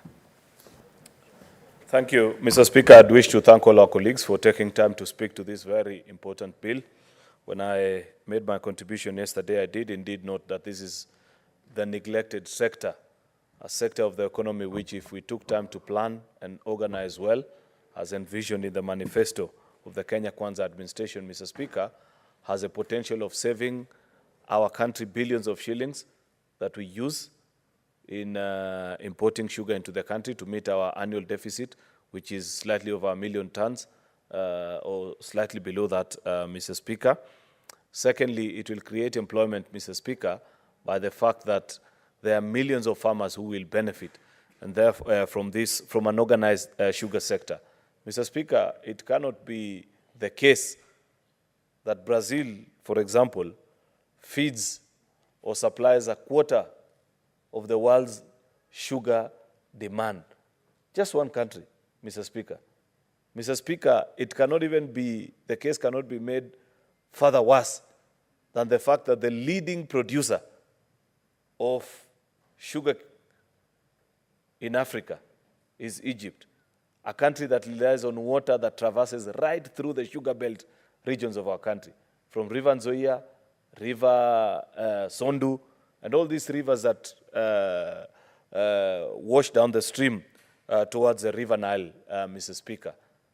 And they are able to put it to prudent use and grow good cane, Mr. Speaker, which they sell to the rest of Africa. It's embarrassing, Mr. Speaker, and I'm glad that finally we are getting it right in organizing this sector to ensure that we have a sector that works for our farmers, Mr. Speaker, and works for the country as well. Mr. Speaker, it is possible, and I know for a fact because I understand the sugar industry very well, Mr. Speaker, that upon the passage of this bill and with good follow-up, Mr. Speaker, of all the proposals that are in this bill, In about 1 to 2 years' time, Mr. Speaker, 3 at most, Kenya can actually be an exporter of sugar to the rest of the COMESA region and even global supply chains, Mr. Speaker. Therefore, Mr. Speaker, I want to thank our colleagues who have taken time to contribute and raise very important points on this particular issue and their proposals of how they want the sector to be better organized, Mr. Speaker. I have taken keen interest with colleagues who, in the breakdown of the sugar levy, Mr. Speaker, are concerned that if you send this money back to Kera, what is the assurance, Mr. Speaker, that the same shall be used to maintain some of our roads? There are good arguments on over and above. For example, if I take the county of Kericho and the sugar factories that are close by, which is West Valley Sugar and Moroni Sugar, Mr. Speaker, that they are supplied mainly by a road network that comprises of both county and national government, Mr. Speaker. And therefore, there needs to be a balance. We need to strike, and I have engaged Senator Murango, the chair of the committee, that when we get to the third reading, perhaps we can break this down further, Mr. Speaker, so that there is a share of that allocation, which Kera, and those funds must be ring-fenced, Mr. Speaker, to maintain actually the roads that lead to these sugar factories, Mr. Speaker. If this fund was already operational in that nature, the Kipsitet-Moroni junction between Kericho and Kisumu counties, Mr. Speaker, will not be in the kind of state that it is in today, Mr. Speaker. That is a very important link road that supports the sugar subsector in those two counties, Mr. Speaker, but it is in an extremely deplorable state. Yet, Mr. Speaker, the county governments must equally maintain the feeder roads within the counties. Therefore, that is a conversation that we may want to have. In fact, Senator Murango, I want to give you a better idea. I had told you that many of these sugarcane farmer organizations, 5% is such a huge figure to give them from this sugar development levy. Perhaps part of that fund, because it will be put to better use if farmers can access the factories more faster. You can slash it and maintain it at either 1% or even put it as 30 figure of 100 million shillings, because there is nothing more than advocacy that these farm organizations do. The rest of the important duties, Mr. Speaker, have been set out from research and maintaining roads and price stabilization, running sugar directorate, sugar board, Mr. Speaker, is already broken down. Therefore, when we get to the committee of the whole, we'll be relying on the wisdom of the Agriculture Committee. And therefore, Mr. Speaker, with those very many remarks, I beg to reply. And further to that, Mr. Speaker, in accordance to Standing Order number 66.3, I want to request that you defer the putting of the question to a later date in which the Speaker you shall nominate. I thank you. Subsequent to the request by the Leader of Majority, the mover of this bill, the division and voting on this is deferred to the next sitting of the House, pursuant to Standing Order 66.3. Clerk, let's move to the next order. Order number 11, the Conflict of Interest Bill, National Assembly Bills number 12 of 2023, second reading. Senate Majority Leader. Thank you, Mr. Speaker. Mr. Speaker, I beg to move that the Conflict of Interest Bill, National Assembly Bill number 12 of 2023, be now read a second time. Mr. Speaker, sir, the Conflict of Interest Bill, National Assembly Bill number 12 of 2023, was published by the Kenya Gazette number 41 of 2023. This bill was considered by our colleagues in the National Assembly, and sometimes in the month of November last year, they passed and they referred it to Senate for consideration. At the time of referring this bill, we had just broken on recess. Mr. Speaker, and having come back, I feel that it is time that we consider. This is an extremely important bill, Mr. Speaker. There is no hiding that corruption is a national shame, Mr. Speaker, and that one of the avenues that have been identified as the enablers of corruption in this country is this animal called the conflict of interest, Mr. Speaker, where public officials and state officers take advantage of their position, Mr. Speaker, to enhance their own personal interest as opposed to public interest, Mr. Speaker. And if we don't curb this vice, Mr. Speaker, I'm afraid we may not have a country to write about in the next few years to come. And therefore, I want to urge colleagues that we take time, listen and debate this particular bill with all the energy and vigor that they can summon, Mr. Speaker, because if you live in a country, Mr. Speaker, where industry pays less than its politics, then you know that there is a problem, Mr. Speaker. Where industrialists, Mr. Speaker, are poorer than members of the political class, because, say, for example, those in the political class and those within the realms of government, Mr. Speaker, are able to flex their policy-making decision and powers, Mr. Speaker, to the advantage of their own interests, Mr. Speaker, against the public good, then you find yourself in a very difficult situation. And this has been one of the greatest inhibitors of growth in our country, and why our country for so long, a country that is blessed with so much potential, Mr. Speaker, cannot take off and join the middle-income economies, Mr. Speaker, and be a country, Mr. Speaker, that many people can look up to. Yet everybody appreciates that we have a well-educated workforce, Mr. Speaker, that our human capital is the envy of the world, that Kenyans, when granted an opportunity, Mr. Speaker, they thrive and they excel.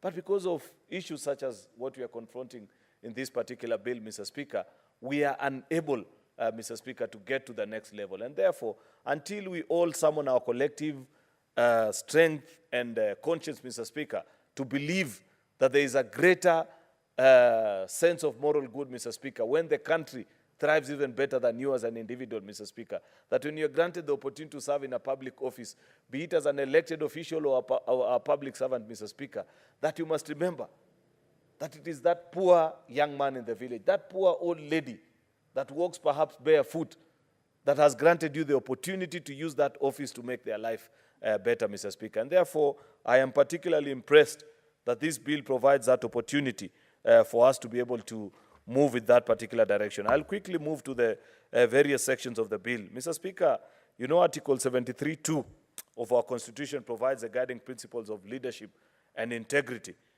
Mr. Speaker. And further, Article 75 requires a state officer to behave, whether in public and official life, or sometimes even in private, Mr. Speaker, and in association with other persons, in a manner that avoids conflict of interest between that personal interest and their official duties, which may end up compromising your official interest in favor of personal interest, Mr. Speaker, which is a point that I have just taken time to explain, that many countries, Mr. Speaker, that have been firm and fluid, Mr. Speaker, and fluent on matters corruption and slaying the dragons of conflict of interest, Mr. Speaker, have succeeded and have excelled. When people know that public office is only accessed with a sense and the desire to serve the public, Mr. Speaker, those countries have moved ahead and thrived, Mr. Speaker. Unfortunately, that has not been our story, and we must be the generation, and we must be the parliament, Mr. Speaker, that eventually turns this around, Mr. Speaker. Therefore, Clause 1 to Clause 4 of the bill provides for preliminary matters. I'll not take a lot of time looking into it. Part 3 of the bill, Mr. Speaker, which consists of Clause 8 to 29, they define the various situations that amount to conflict of interest and imposes obligations to public officers to either avoid, Mr. Speaker, situations that will result in conflict of interest, or prohibits even them from engaging in activities that will make you or put you in a situation where private interest, Mr. Speaker, is on a collision course with public interest, Mr. Speaker. All those are defined in these clauses 8 to 29, so that a public official will not come back and say, oh, I didn't know that this was wrong, including us, by the way, as members of parliament. As you debate a particular bill, a particular motion, Mr. Speaker, you are duty-bound on account of this law, Mr. Speaker, to make declaration of interest. Even the same is provided in our standing orders. But now this will be provided in statute, Mr. Speaker, to say that on this particular matter, I am afraid, Mr. Speaker, I may not provide the best of judgment because I know this particular client or this particular company, I do business with them, and so on and so forth, Mr. Speaker, so that the Speaker can determine that already, as a human being, you're biased, Mr. Speaker. It is impossible to divide yourself into two. So long as you're into either business or private or whatever sort of relationship with an entity or an individual that is before this House, Mr. Speaker, the same actually applies. And therefore, all those offenses are listed. Part 4 of the bill, Mr. Speaker, which is clause 30 to 38, provides for compliance measures. It tells you this is what you need to do, Mr. Speaker, because you're duty bound. That situations will arise, Mr. Speaker, where when you're serving in a public office, Mr. Speaker, something comes across, an advocate of the High Court like you, Mr. Speaker, that it is possible that at one time you have represented a particular entity which becomes subject to investigations in the Senate, Mr. Speaker. It is provided in clause 30 to 38 on what are the compliance measures that you're supposed to take, Mr. Speaker, as a public officer where private interest has been in conflict, and what you're supposed to do, which include either you recuse yourself, you declare the income and assets and liabilities by public officers, and your divestitures thereon.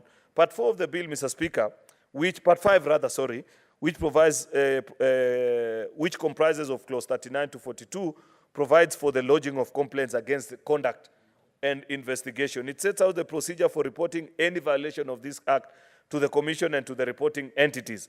It provides temporary vacation of office by public officers who are under investigation and stipulates the recommendation that may be made by the Commission to a reporting entity upon the conclusion. This is where the rubber meets the road.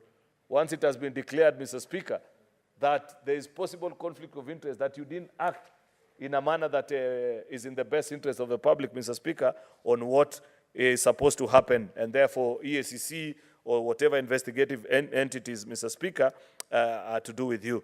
Part 6 of the bill, which is for clause 43 to 48, are just miscellaneous provisions, which provides for the penalty, issues like filing of returns, and the power of AG to make regulations and repeal the Public Officers Ethics Act. Finally, Mr. Speaker, on part 7 of the bill, which is 49 to 51, it's the saving and transitional clauses, which provides for the Public Officers Ethics Act, Mr. Speaker, and the Leadership and Integrity Act, many of the clauses which are being succeeded by this particular act, Mr. Speaker. In conclusion, Mr. Speaker, I want to urge senators to take time, read this particular bill, debate it, provide insight into it, how to make it better.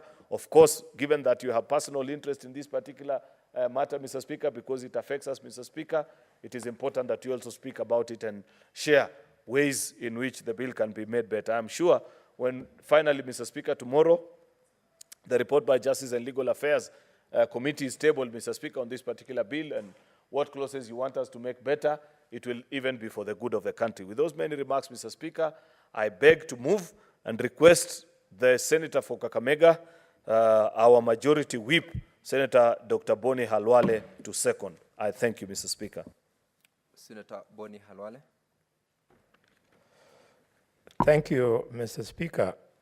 Mr. Speaker, I rise to second this motion, and I'll be very brief.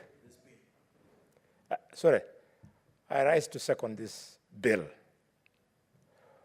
The bill on the conflict of interest, National Assembly Bill number 12 of 2023. Mr. Speaker, I'll be very brief.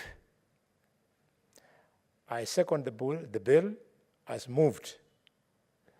But I want to take this House down memory lane. This is not the first time that the matter of conflict of interest is becoming before this Parliament. In 1971, after the death of Tom Mboya, Professor Peter Anyang' Nyong'o writes in his book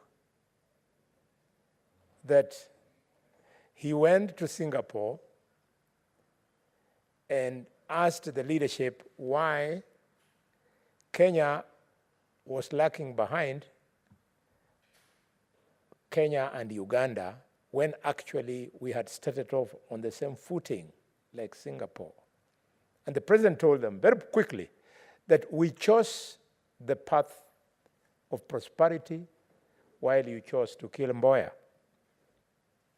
Mr. Speaker, Mboya was very clear in his mind that it is an open secret that proximity to government, and especially high office in Parliament is a way to create great wealth.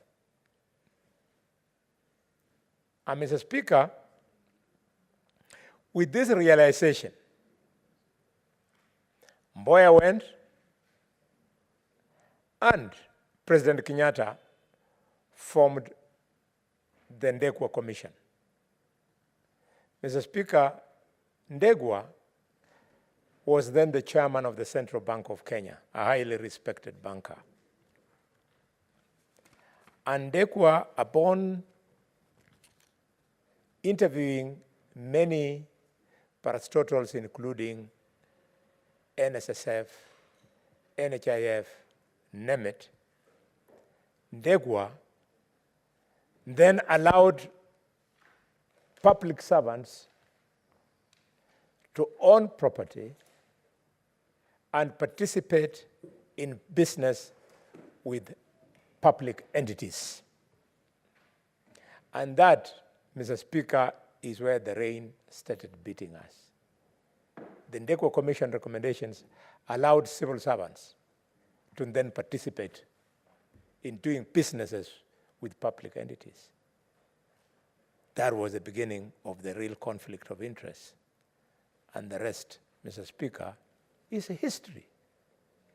It is not, therefore, a surprise to those who bother to fight for this country that some of the richest families in this country, Mr. Speaker, unfortunately, are the same families that have enjoyed the opportunity to lead the country at the highest level.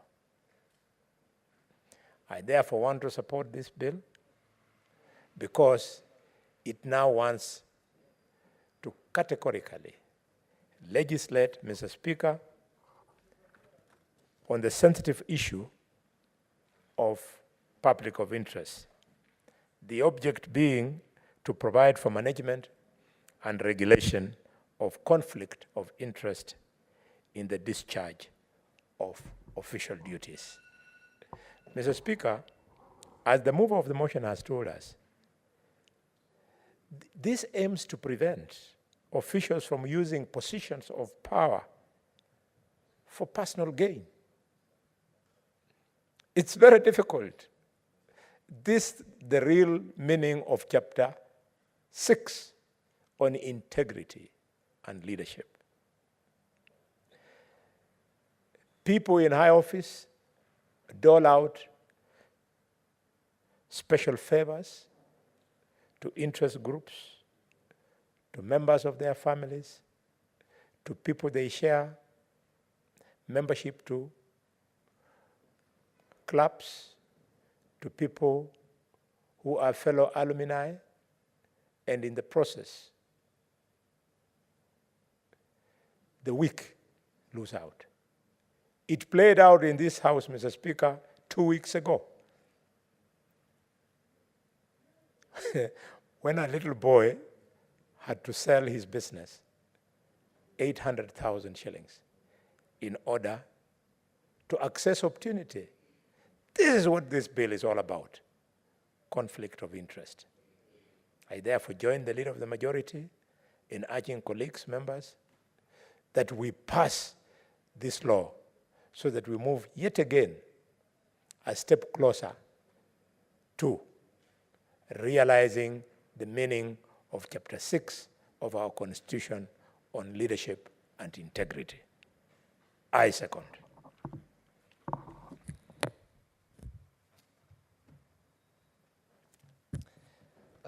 Honorable Senators, I now propose the question that the Conflict of Interest Bill, National Assembly Bills number 12 of 2023 be now read a second time. I will call upon the Honorable Senators who wishes to contribute to this bill, and I'll start with Senator James Morango. Asante sana mstahiki Speaker. Mimi nimesimama siku ya leo kujiunga na kiongozi wa wengi na pia kiranja wa Seneti kuunga mkono mswada ulioko mbele yetu. Na kwa muda mrefu ni kwamba wananchi wengi wamekuwa wakikosa huduma katika ofisi nyingi kwa sababu ya ukosefu wa maadili na pia ufisadi katika ofisi nyingi. Na kwa hivyo sheria kama hii ni muhimu sana kuhakikisha kwamba wanaotafuta huduma katika zile ofisi wanapata huduma bora pasipo ubaguzi, kwa sababu hawajulikani ama hawachukuliwi kama wahusika wakuu katika zile maofisi. Mstahiki Spika, ofisi nyingi ukienda siku ya leo utapata ya kwamba wenye wanatafuta ajira, wenye wanatafuta kazi lazima wawe na uhusiano fulani na mwenye katika ile ofisi. Kwa hivyo mswada huu na sheria itakayotokea kutoka kwa mswada itakuwa muhimu sana kuhakikisha kwamba maadili inahifadhiwa na watu wanapewa heshima na Wakenya wanapata huduma kwa njia inayofaa. Asante sana Mstahiki Spika. Senator Wamatinga Wahome. Thank you very much, Mr. Speaker, sir. I also like to support this bill. Mr. Speaker, sir, abuse of office, corruption, favoritism, nepotism has been some of the key breakers of this economy and this country. Indeed, Mr. Speaker, sir, this bill seeks to cure such leakages that have brought our country to where we are today. Mr. Speaker, sir, with this bill, we will ensure that every Kenyan, as has been envisaged, has and stands equal opportunities to get the position to access opportunities that are open for every Kenyan. Therefore, Mr. Speaker, sir, I rise to support. Thank you.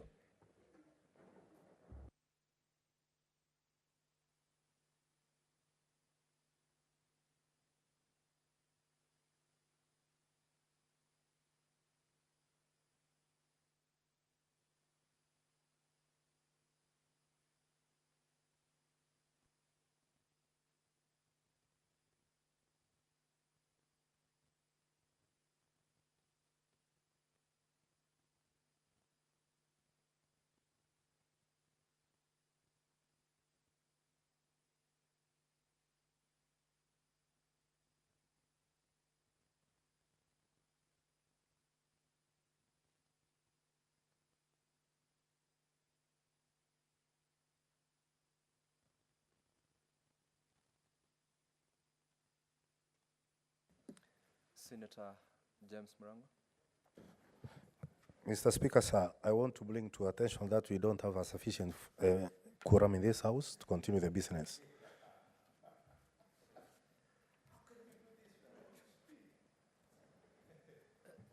Sergeant at Arms, could you please ring the quorum bell for 5 minutes?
The quorum bell is currently on at the Senate.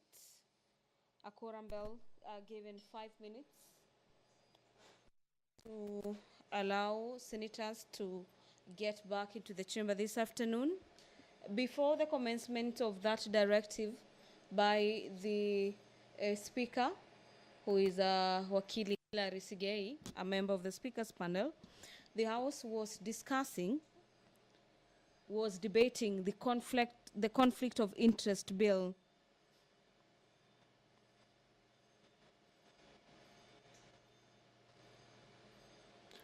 This is a bill set to streamline matters to do with Chapter 6 of the Constitution on matters leadership and integrity.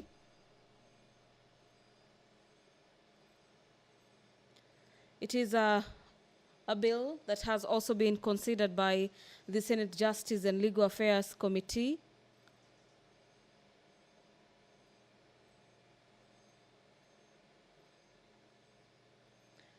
This particular legislation aims at having an overhaul of Kenya's approach to matters potential conflict of interest within the public service,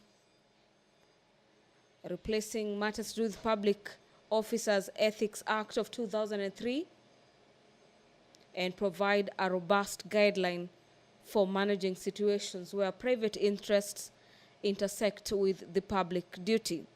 In a nutshell, this is a bill that seeks to streamline matters to do with leadership and integrity, especially bearing in mind public officers who are holding public offices and get entrenched in cases of public interest. The key provisions include a clear definition of the conflict of interest, identifying where private interests could influence or hinder the impartial exercise of public duty. This bill on matters public interest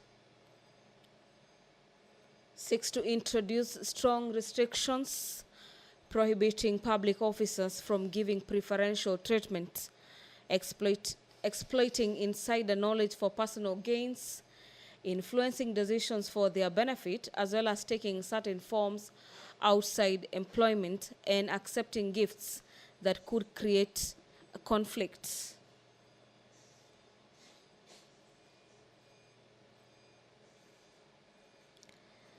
This is a bill that has received massive support from senators who, in their contributions, say some public officials have been using dubious methods to gain selfishly in matters to do with various businesses across the country, and especially the 47 county governments. The bill mandates for recusal and matters disclosure, requiring public offices to remove themselves from decisions where their interests could create a conflict and to regularly disclose their income. The public officers are also required to disclose their assets and liabilities.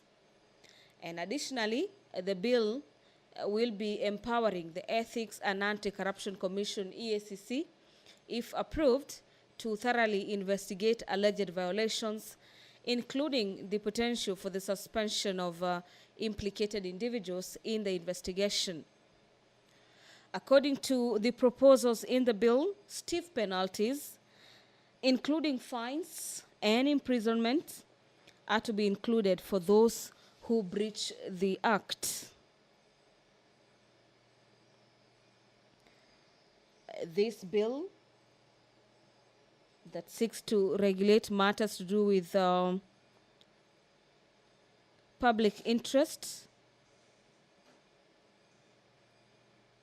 matters to do with conflict of interest when it comes to persons serving in public offices or in civil service rather. This bill will strive to promote ethical decision-making, provide for greater accountability and stronger public confidence in government institutions.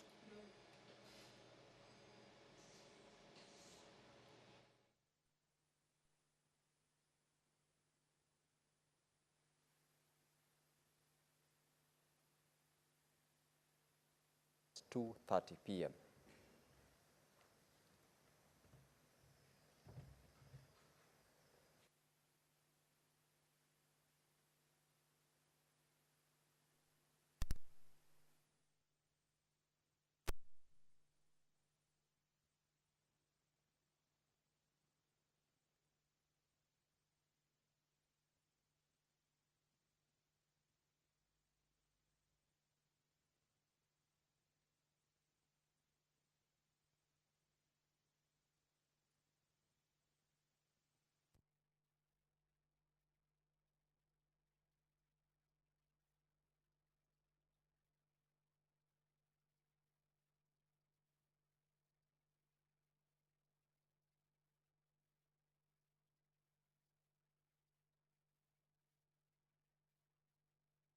Parliament.